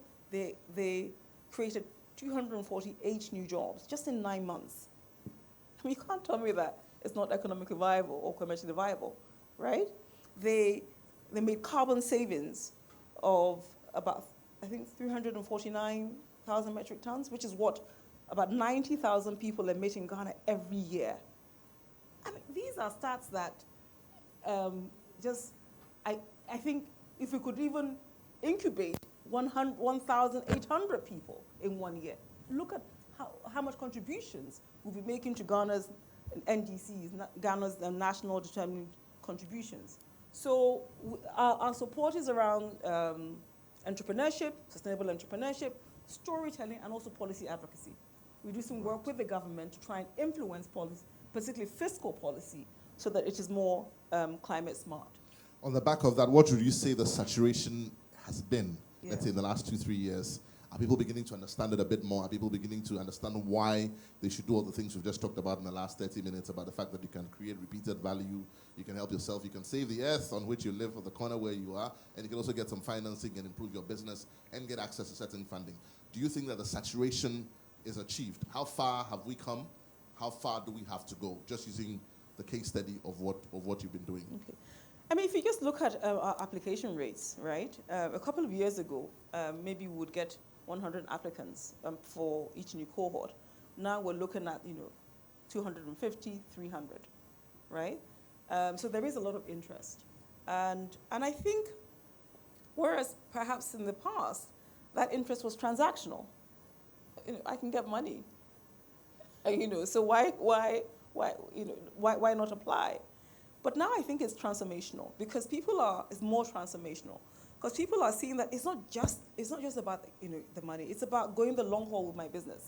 So I want to exist and I want to grow and I want to grow sustainably in the next 5, 10, 15, 20 years. I want to still be in business in 20 years' time. And how do I do that? And the realization that that initial seed investment that we make in them can set them up for deeper, further, and bigger partnerships, as well as financing in the future. So I really think entrepreneurs in Ghana are getting smarter, right? Everything we're talking about here, all of those variables, they're realizing that it is important. And it can be their business that CalBank takes to the next COP in Dubai, or the IFC takes to COP in July of COP28. And it really tells their stories. We've got rough diamonds in Ghana when it comes to green entrepreneurship. And we just need to, the likes of all of us, really just needs to work with them. I'm just going to ask you a follow-on question to that, then I'll go to Peter, our Group Head of Retail Banking. On a scale of 1 to 10, and this is not, it's just your opinion. I'm going to qualify it and say it's your opinion. Yes. It doesn't mean that it's across the board. We need to accept it. Yeah. But based on what you've seen, what would you say on a scale of 1 to 10 or 1 to 100? What's the saturation rate? How good have we done in this conversation on green financing? Awareness, participation, understanding, value creation. How well have we done on a scale of? You're really putting me on the spot. I know I am. And that's why I qualified it and I said, then he said it's your opinion. It's your personal opinion. I'm online. I don't know how many people are watching online. Maybe my boss is watching online. Maybe my donors are watching online. Yeah, I'm not going to tell you we want to encourage those who want to be a part of that I'm saying that we've done well. Okay. I'm saying that we have a lot of work still yet to do. But 3 years ago, 5 years ago, when we started 6 years ago, there wasn't a bank that was doing a seminar on green financing. Brilliant. So, yeah. So we've done good. No numbers, but we've done good.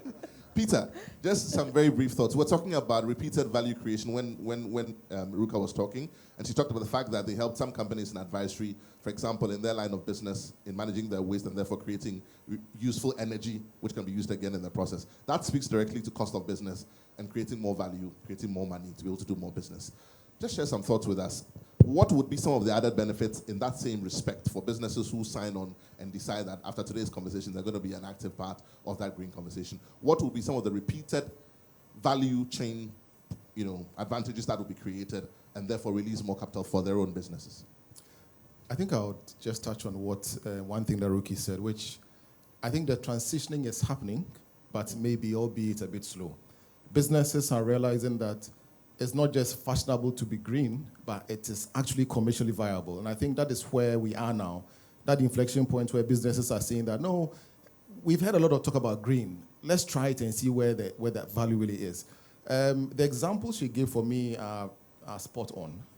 Any business hearing us today can realize that if, for instance, you do anything that has to do with heating, and we have sun in this country, in this part of the world, the sub-region, the entire continent, literally every day of the year.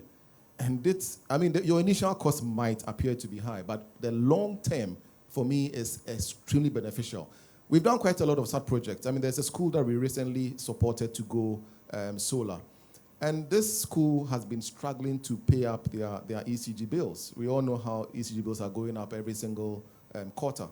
Now, they moved and transitioned to solar, and this significantly reduces their cost of operation. So funds which otherwise was going to paying your ECG bills, you can use it to expand. You can pay your staff better. You can add value to yourself. So I think that there is real commercial viability in going green, not just it's being fashionable, which was how it was touted initially. But now I think we are honing on the value that it actually gives a business person. So for me, be it an individual, be it a business owner, be it a corporate, there is one thing you can do either in energy efficiency or going green, which I think would bring back value to you, which, to your point, releases capital to do much more bigger things for you as a business person. Brilliant. Brilliant thoughts. So whichever way you look at it, it's a win-win-win. Absolutely. And therefore, we're encouraging. Okay, Jifa wants to share some thoughts as well. Jifa is our head of corporate and investor relations. Good morning, everybody. And thanks so much, yeah. I know I wasn't part of the program, no, but Go I ahead. just wanted to... Go ahead. You're in this room, so you're part of the conversation.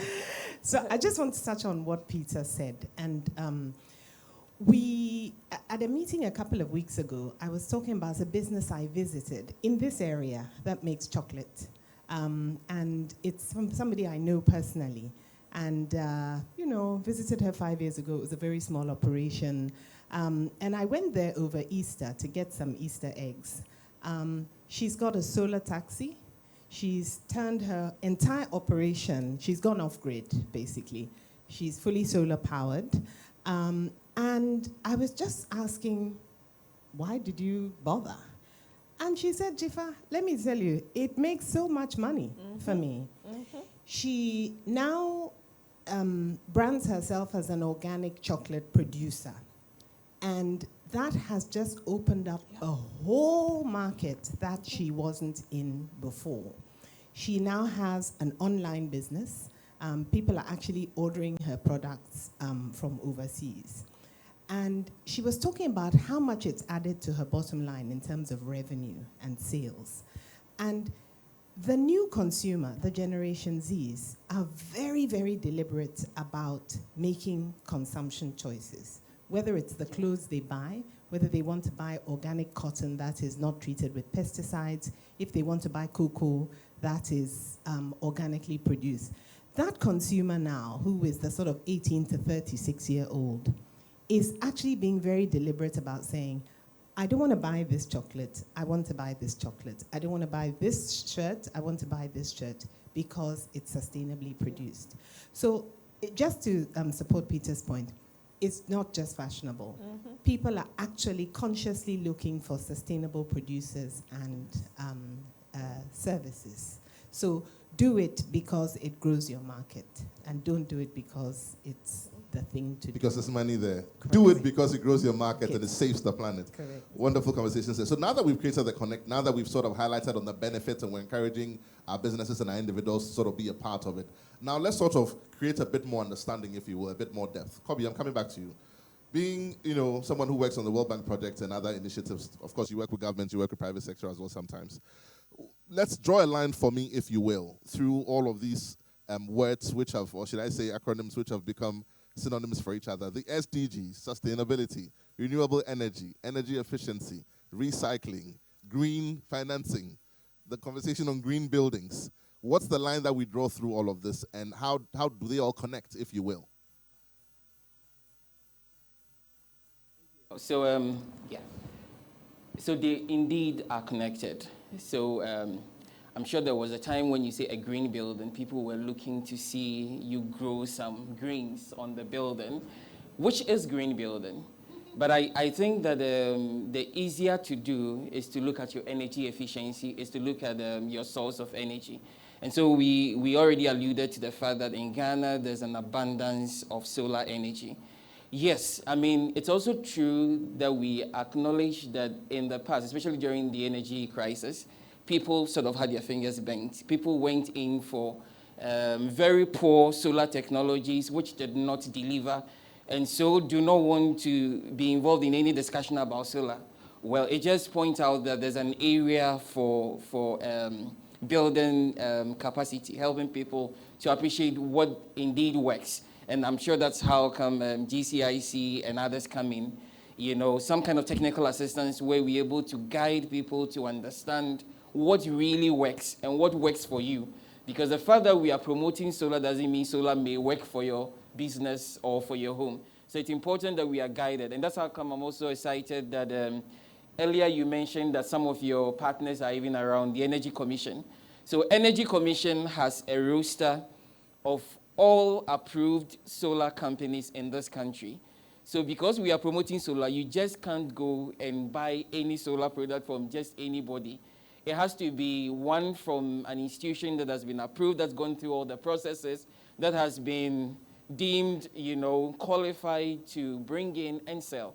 So I was talking about this green building thing. So not just the greens you see, but the fact that you have an inbuilt design that enables you to save energy. The last time I checked, I think this building saves not less than 40% of the energy consumption it would have done if it had not been green. I hope that makes sense. And I think in terms of water consumption, it's about 30-something%.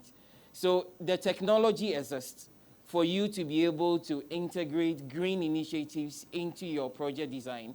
And so you just also have to find the right people to talk to so they can give you the right advice. Now, on the government side, we, as the bank, the World Bank, gives loans to government. We deal directly with government. But of course, we do have some private beneficiaries through government agencies. So what we also do is to try and, push this agenda. So before any project is even approved at the World Bank, you have to go through a climate and disaster risk screening. You have to prove to the board that this project has been designed in a way that is going to be resilient in the face of, disasters and climate change and all of that. And you also need to also, demonstrate to the board that your project indeed aligns with the Paris Agreement of 2015.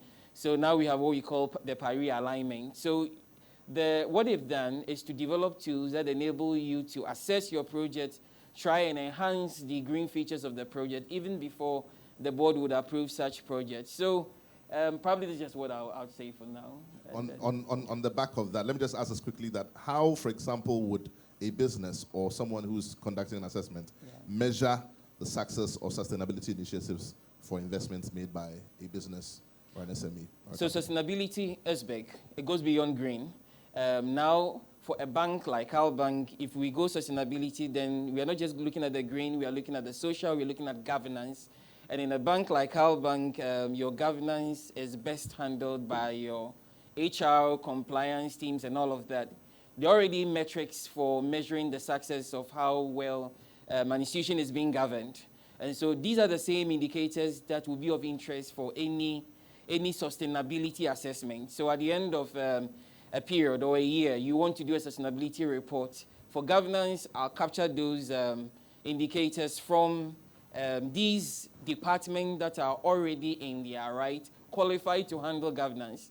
And then I'll go to the ENS people, try and understand the extent to which they are exposed to ENS risks associated with the activities that they are financed and all of that. So the indicators are easy to develop. And the idea is that you also want to develop indicators that best fit what is within your scope.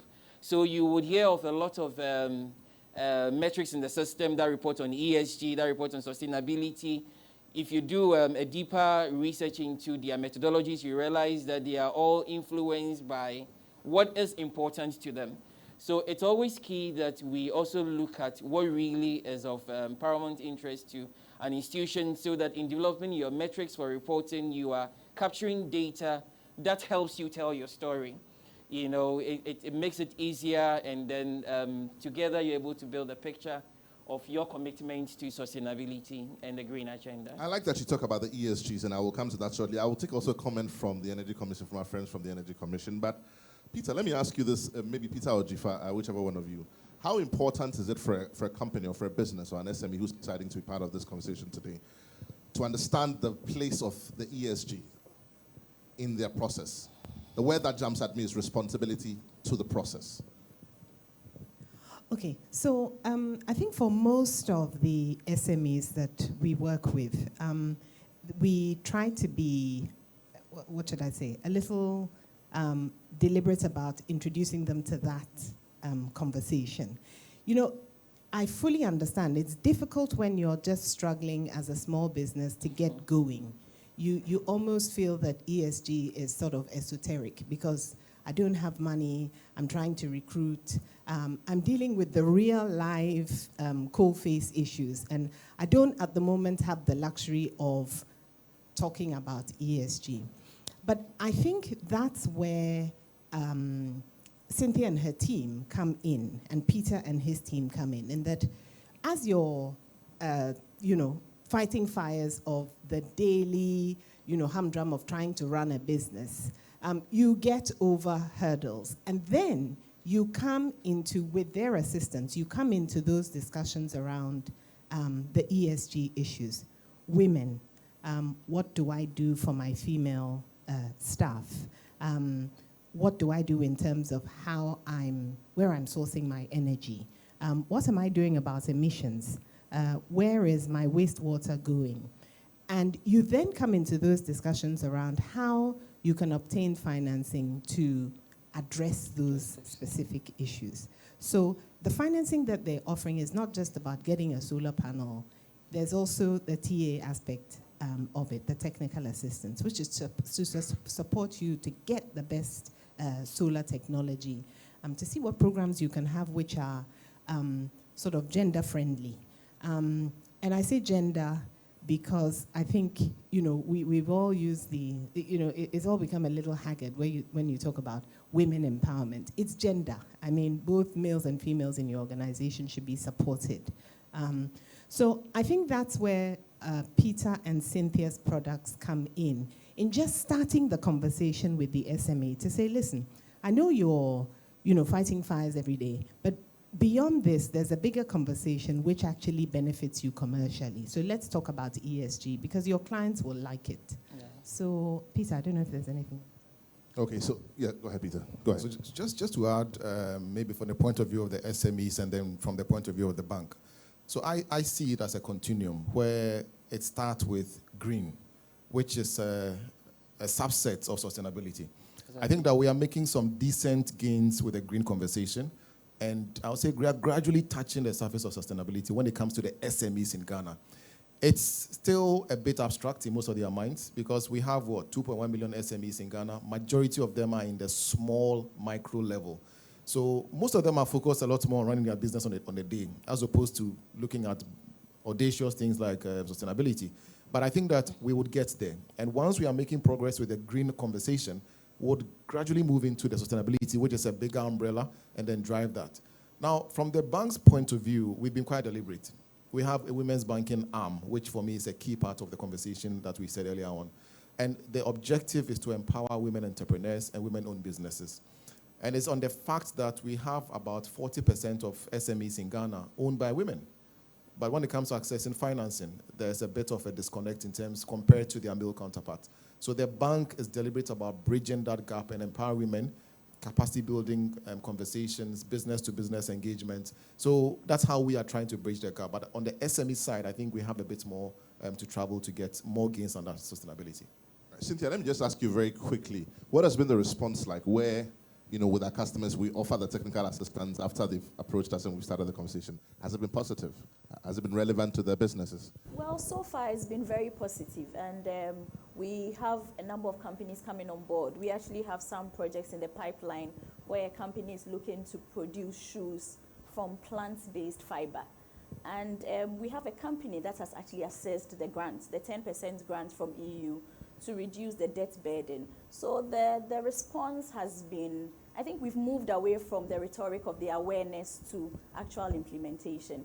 But we are open for more businesses. We have a lot of funding available. Yeah, there is a lot of help, even technical assistance as well. And so there are more and more incentives for businesses to be a part of this conversation. Let me just take a few comments from our friends from the Energy Commission, if you will. What's the posture or position of government in creating an enabling environment for all of these conversations to thrive? I'm a business owner, I'm an entrepreneur, I'm listening to this conversation this morning, and I'm thinking, okay, what's the government doing to help me to be relevant in this conversation? Peter just mentioned, I've got a loan from the bank, they're going to call me end of month, it's the 27th today, I have to pay salaries, I'm thinking of XYZ.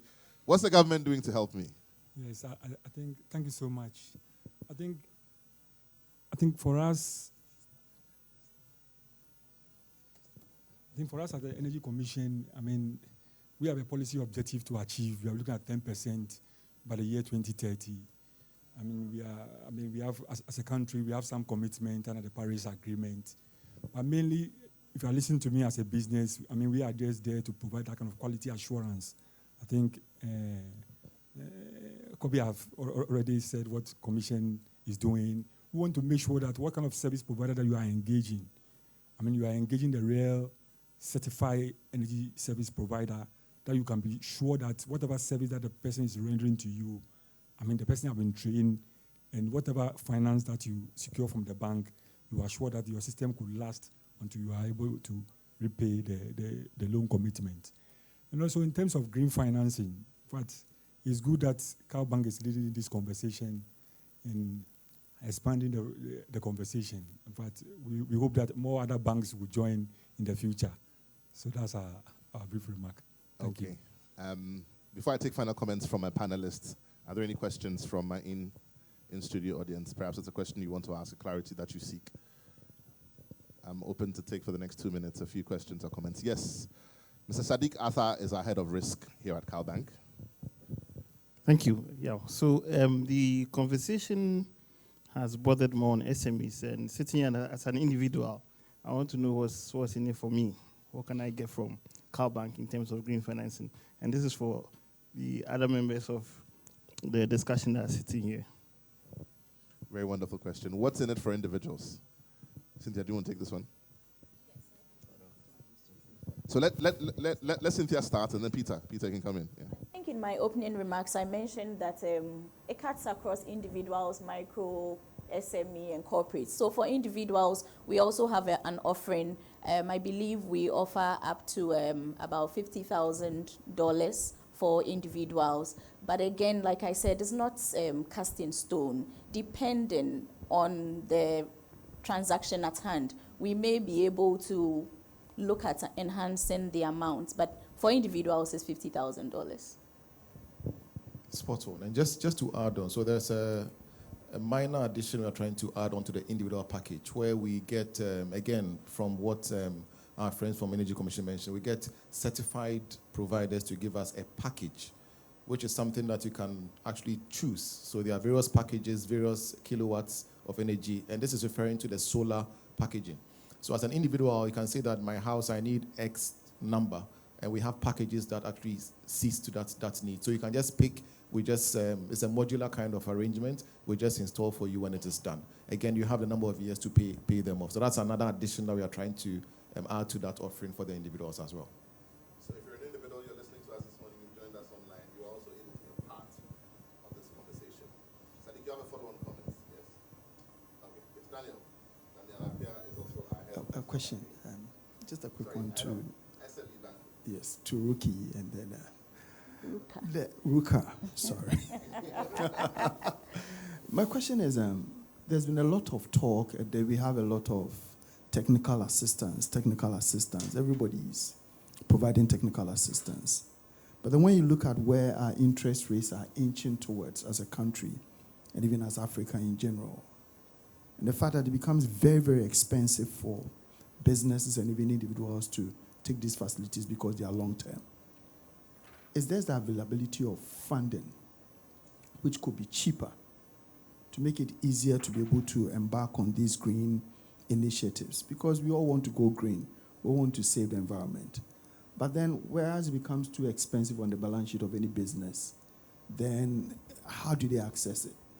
Typical case in point, you give a facility to a business now, something that we started about 6 months ago. His repayment was around 40,000. By the time we finished with the facility, because of the jump in the forex rates, it has doubled. Meanwhile, the business model itself has not changed. So how is he going to be able to pay? Unless there's a cheaper source of funding that says that, okay, we are giving you a grant, on lend at this amount of money, and grow the fund. So is it available? Is it there? All right. I think you raise a critical point. Unfortunately, at least 60% of the enterprises that we support, when they are looking for debt or equity, and they're successful in accessing that, a lot of that has actually been offshore because of the very thing that Joe's speaking about. But that's why it is important for us to continue the work that we do around policy advocacy, right? And around even what I'm doing today, providing thought leadership, and bringing to life the real-life experiences, the practical experience of the average business person, that wants to scale their business. Because the cost of doing business, right, is very, very expensive. But for us, our intervention is catalytic in the sense that, okay, it helps you to leapfrog, but then afterwards, they will need, financing from the likes of yourselves. But it's a tough one. Policy has to also change. There are policy alternatives for a green economy that the government sector has to sort of like take on to make the cost of going green, the cost of that transition to low carbon pathways to reduce. I really look forward to the time when maybe only 10% of our enterprises are looking for, are accessing debt and equity outside of Ghana.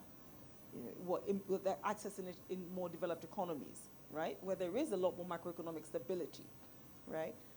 At the moment, it is a challenge. But like I said, 5 years ago, 6 years ago, we were not in this room having this conversation. Such conversations were not happening. So I see a lot of good change happening. It's a trajectory. It's a journey that we're embarking on. And we will get there. We will get there. Right. Before I take those final comments, I have some comments on social media. This one is from James Whitley. James says, I believe that earlier in the talk, monetary benefits from carbon credits in Ghana was mentioned. I'm aware of a couple of carbon credit schemes in Europe, for example, the British Renewable Transport Fuel Obligation Scheme and the German Reduction Quota Scheme. Both, I believe, relate to the transport fuels. Which scheme was used to generate the monetary? Which scheme was used to generate the monetary return in example? Sorry, I'm not getting this correct. So the question becomes, there are these schemes available in Europe, but are there also these schemes available in Ghana? Which is what I was saying, yeah. Yeah, just to re-emphasize it for them. Yeah. Right. So, sorry. Okay, I thought you wanted to add something to that. There's another question here. This one is from Derek Safo. Derek says, thanks to the incubators and acceleration programs, which is often funded by international organizations, Ghanaian startups struggle dealing with traditional financing institutions who often perceive startups like any regular customer, which is wrong. Then she goes on to say, shout out to Madame Ruka of the GCIC. She understands green financing. Okay, I'll take my final comments from my panelists now if I don't have any. Do I have any questions in-house? Yes, sir. Can I get a microphone over here, please? All right, I'd like to ask CalBank, basically from a different perspective. From the impression I get, sorry, the name is Joseph. I'm with CDBK. The impression I get is the financing seems to focus on physical projects or infrastructure, solar, at least from the impression I'm getting. What if the organization is tuned towards services, provision of services? How do they access your green financing? I mean, or are there packages that will look into that kind of stuff? And the second question is, accessing loan is a difficult problem for SMEs, in Ghana.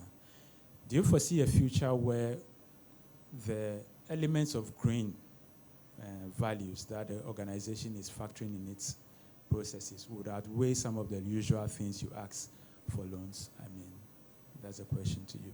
Then I'll ask maybe after to the World Bank. Basically, we know that you focus on dealing with governments and then, in quotes, later to private parties. Are there situations where a private individual or entity can actually access maybe the services or technical assistance from the World Bank, aid the government, and to be able to qualify for something like that? What are the requirements? Thank you. You want to start, Cynthia? Yes, go ahead.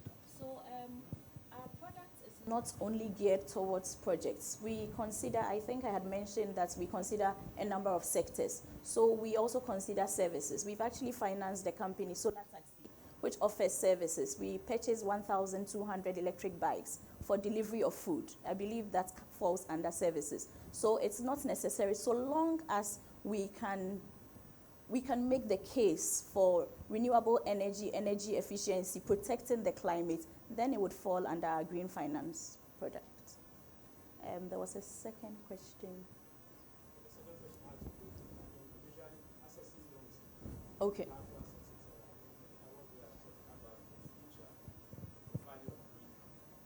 The future of green is there a possibility from CalBank? Do you foresee a future where when a company or an individual is coming for a loan, when you are looking at all the metrics they need, let's say, okay, your collateral, your XYZ, whatever they are doing in the green sector would be a larger portion of what will inform the decision in giving them the loan as compared to the usuals?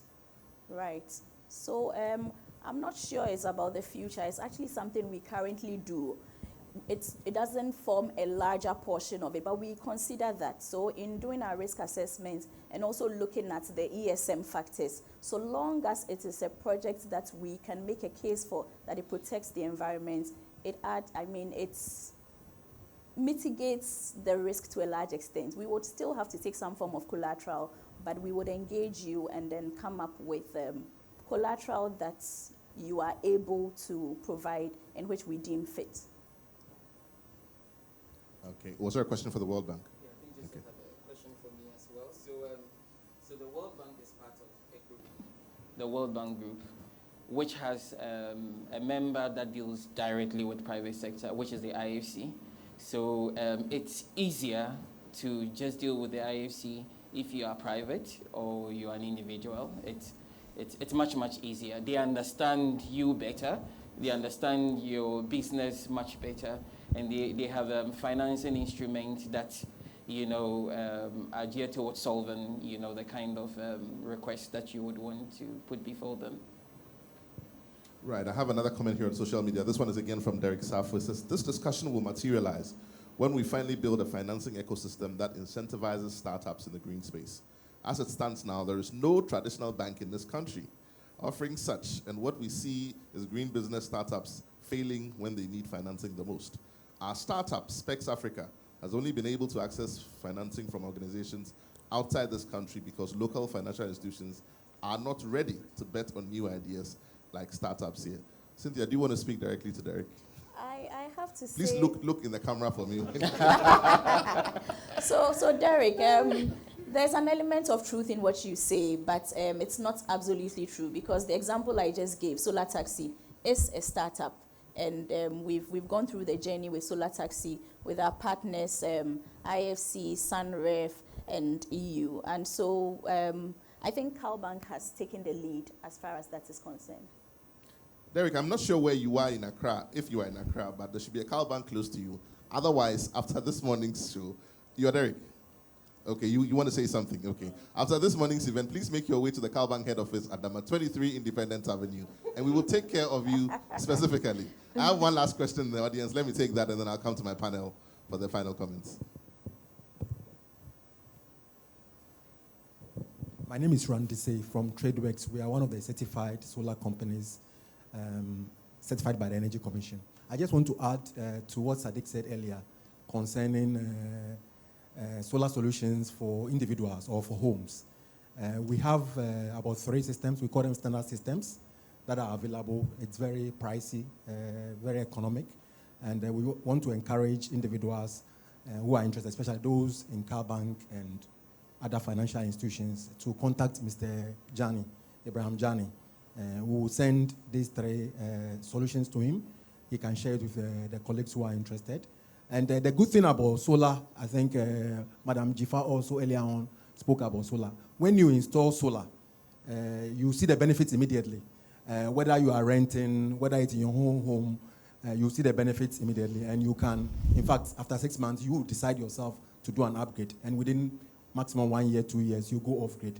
So I just want to encourage interested individuals to contact Mr. Jani and his colleagues, his team members.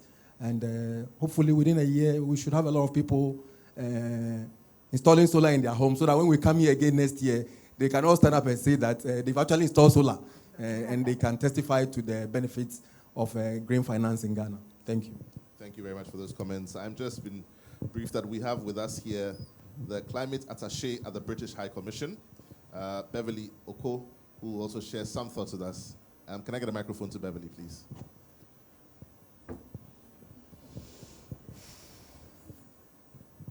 Hi, good afternoon, and apologies I was late. My name is Beverly Okoye, and I'm the Climate Attaché at the British High Commission.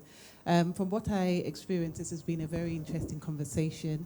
I just wanted to make note that at the British High Commission, we do a lot of work on green financing. We've held a number of events on carbon markets and looking at opportunities of carbon markets, how you structure projects, how you qualify them, and how you get, and who are the off-takers that would be interested in your projects. So if this is something that you're interested in, please, I'm around and I'll stick around for a bit, and I'm happy to have further conversations on that. Thank you very much. Thank you so much. Climate Attaché at the UKGCC. We'll now take final comments from my panel. Cynthia, we start with you. Right. Thank you very much, Yao. I think this has been an interesting and insightful conversation. Like I said earlier, I believe that we must change our lifestyles. We must live green. CalBank, we live green, we finance green. And so in our individual capacities, let's take the decision to protect the environment for the future of the next generation. And CalBank is the leader in green finance. We are a phone call away. We have experts who can walk you through the journey together with our partners. And so let's start that journey together. Thank you very much. Thank you very much. That's Cynthia Minta, Head Corporate and Institutional Banking, CalBank. She was a panelist for this morning's conversation. We'll take our final comments from Ruka.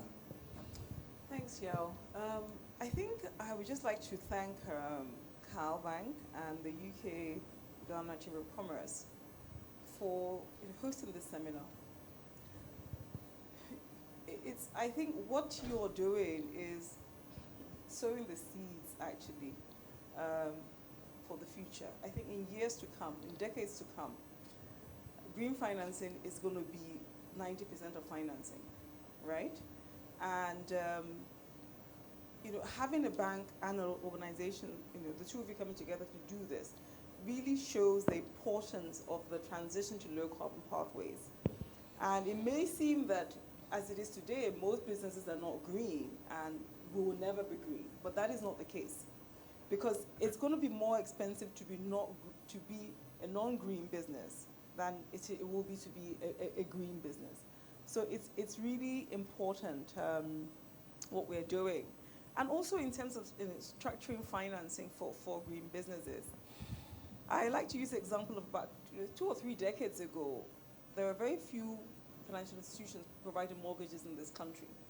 I remember the first bank that did it, everybody thought it was going to fail. Really, who's going to go for a mortgage or whatever? And even then, they just had a handful of products. But they have also diversified, and they're a commercial retail bank now and all of that. But I see the same thing happening with green financing. I see a lot of green banks actually, springing up. Please write it down. It's going to happen. And even venture capital, the structure of VCs and PE firms are going to change to accommodate the contextual needs of businesses and institutions on this continent globally, or Ghana, Nigeria, whatever it is. So wait for it. It's coming. But thank you to you guys for doing this. And the best is yet to come. The best is yet to come. Ruka Sanusi, Executive Director, the Ghana Climate Change and Innovation Center. We'll take our final comments from Kobe. Thank you, Yao. So if we don't help support the fight against climate change, there will be no planet for us to do our businesses. There will be no planet for us to survive, even in the first place. So nobody can claim not to be concerned about the way the world is going.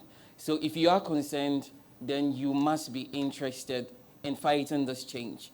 And for us to win this war, we need people with the influence to finance this war.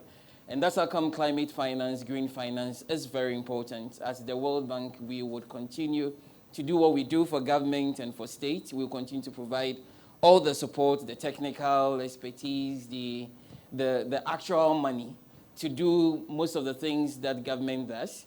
We expect that these would also trickle down across the private sector, where we expect that government will create the enabling environment so that the private sector can actually bring in the required funds. I mean, the financing gap for climate, change, adaptation, mitigation is quite huge.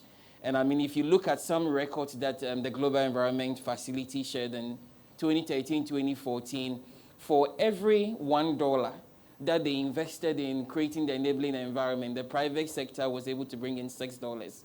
I mean, just because the environment was created and it attracted the right investment. So we know that the CalBanks, all the private sector players will need to be very much involved in this. But I also do appreciate that government would have to do their bit to get you into the game, because if the environment is not good, we cannot get our private sector players to survive in the green space. Green is good, but it is not as easy as we make it sound. And so for this to really work, we expect that the right things will be done by our government, by our government agencies, so that the right attraction can also be sought from the private sector to do what has to be done. Thank you. Thank you so much. Kobina Utu Okain, environmental specialist with the World Bank. I think our panelists deserve a round of applause. As we said when we started this conversation, this has been a collaboration between CalBank and the United Kingdom Ghana Chamber of Commerce. First of all, I want to say a big thank you to all of you for coming. Let's put our hands together for ourselves. We have a list of companies here who have also joined us online. I'll just go through them very briefly if you oblige me. And once we're done with that, we will bring this morning's conversation to a close. So online joining us, we have companies under the business banking umbrella: All Star Ghana, Multiplier Engineering Services, Flowtech Engineering Company Limited, NISAF Enterprise, Solartail Limited, Volta Bottling Plant Limited, JM Ado and Sons Limited, Ijanu Limited, Jubeth Pharmacy, Clean Care, Touch Products, Eve Asa Company Limited, Galea Industries, Faniado Company Limited, 3ESL Company Limited, Oak Palm Limited, Enterprise Computing Limited, Springfield Fresh Ripples, Space Poly Products Limited, and St. Joseph's Plastic Company Limited. Also under the corporate banking umbrella, we have the following companies who have joined us. We have Prudential Life, we have Sanlam Insurance, we have BCO Limited, we have the BSDC Limited, we have GE Baker Hughes Limited, we have Hocrat Properties Limited, Opportunity Savings and Loans Limited, Let's Go Savings and Loans PLC, Imperial Homes Limited, Sienna Services Limited, Eon Engineering Limited, All Terrain Services Limited, West Hills Ridge Limited, ZPay Ghana Limited, and First Sky Limited. Let's also appreciate the CEO of the UKGCC, Madame Ajoba Chiama. Let's put our hands together for her, for partnering us in this morning's conversation. On the side of CalBank, we're joined here today by our Group Head of Retail and Consumer Banking, Mr. Peter Fodro. Give us a wave. Also, our Head of Corporate and Investor Relations, Madame Jifa Amegashi, Mrs. Jifa Amegashi. And of course, Cynthia, who was on our panel, sharing some wonderful thoughts with us. And all the wonderful people you see here in CalBank, we're happy to help. We're happy to have another conversation. This has been the 14th edition of the CalBank Green Conversation. Today we focused on green financing, and we are very grateful that you were part of this conversation. We hope that your businesses will become better for it. We hope that it has not just been a talk shop, like Ruka said, but it's the beginning of something that's going to become bigger and greater. And so until we come your way again next time, thank you for joining us, and we'll see you again next time. Have a good morning. Just also announce quickly to my in-studio audience that there is a photo op right after this, and a reception is set up right through the double doors behind me. Okay, otherwise on that side, in the corridor. Please don't be in a hurry to leave. Let's network, talk to someone, make a friend for business reasons. You never know. There are people in this room you'll never get to meet again. So take the opportunity, let's meet them. Thank you so much for coming, and have a good morning.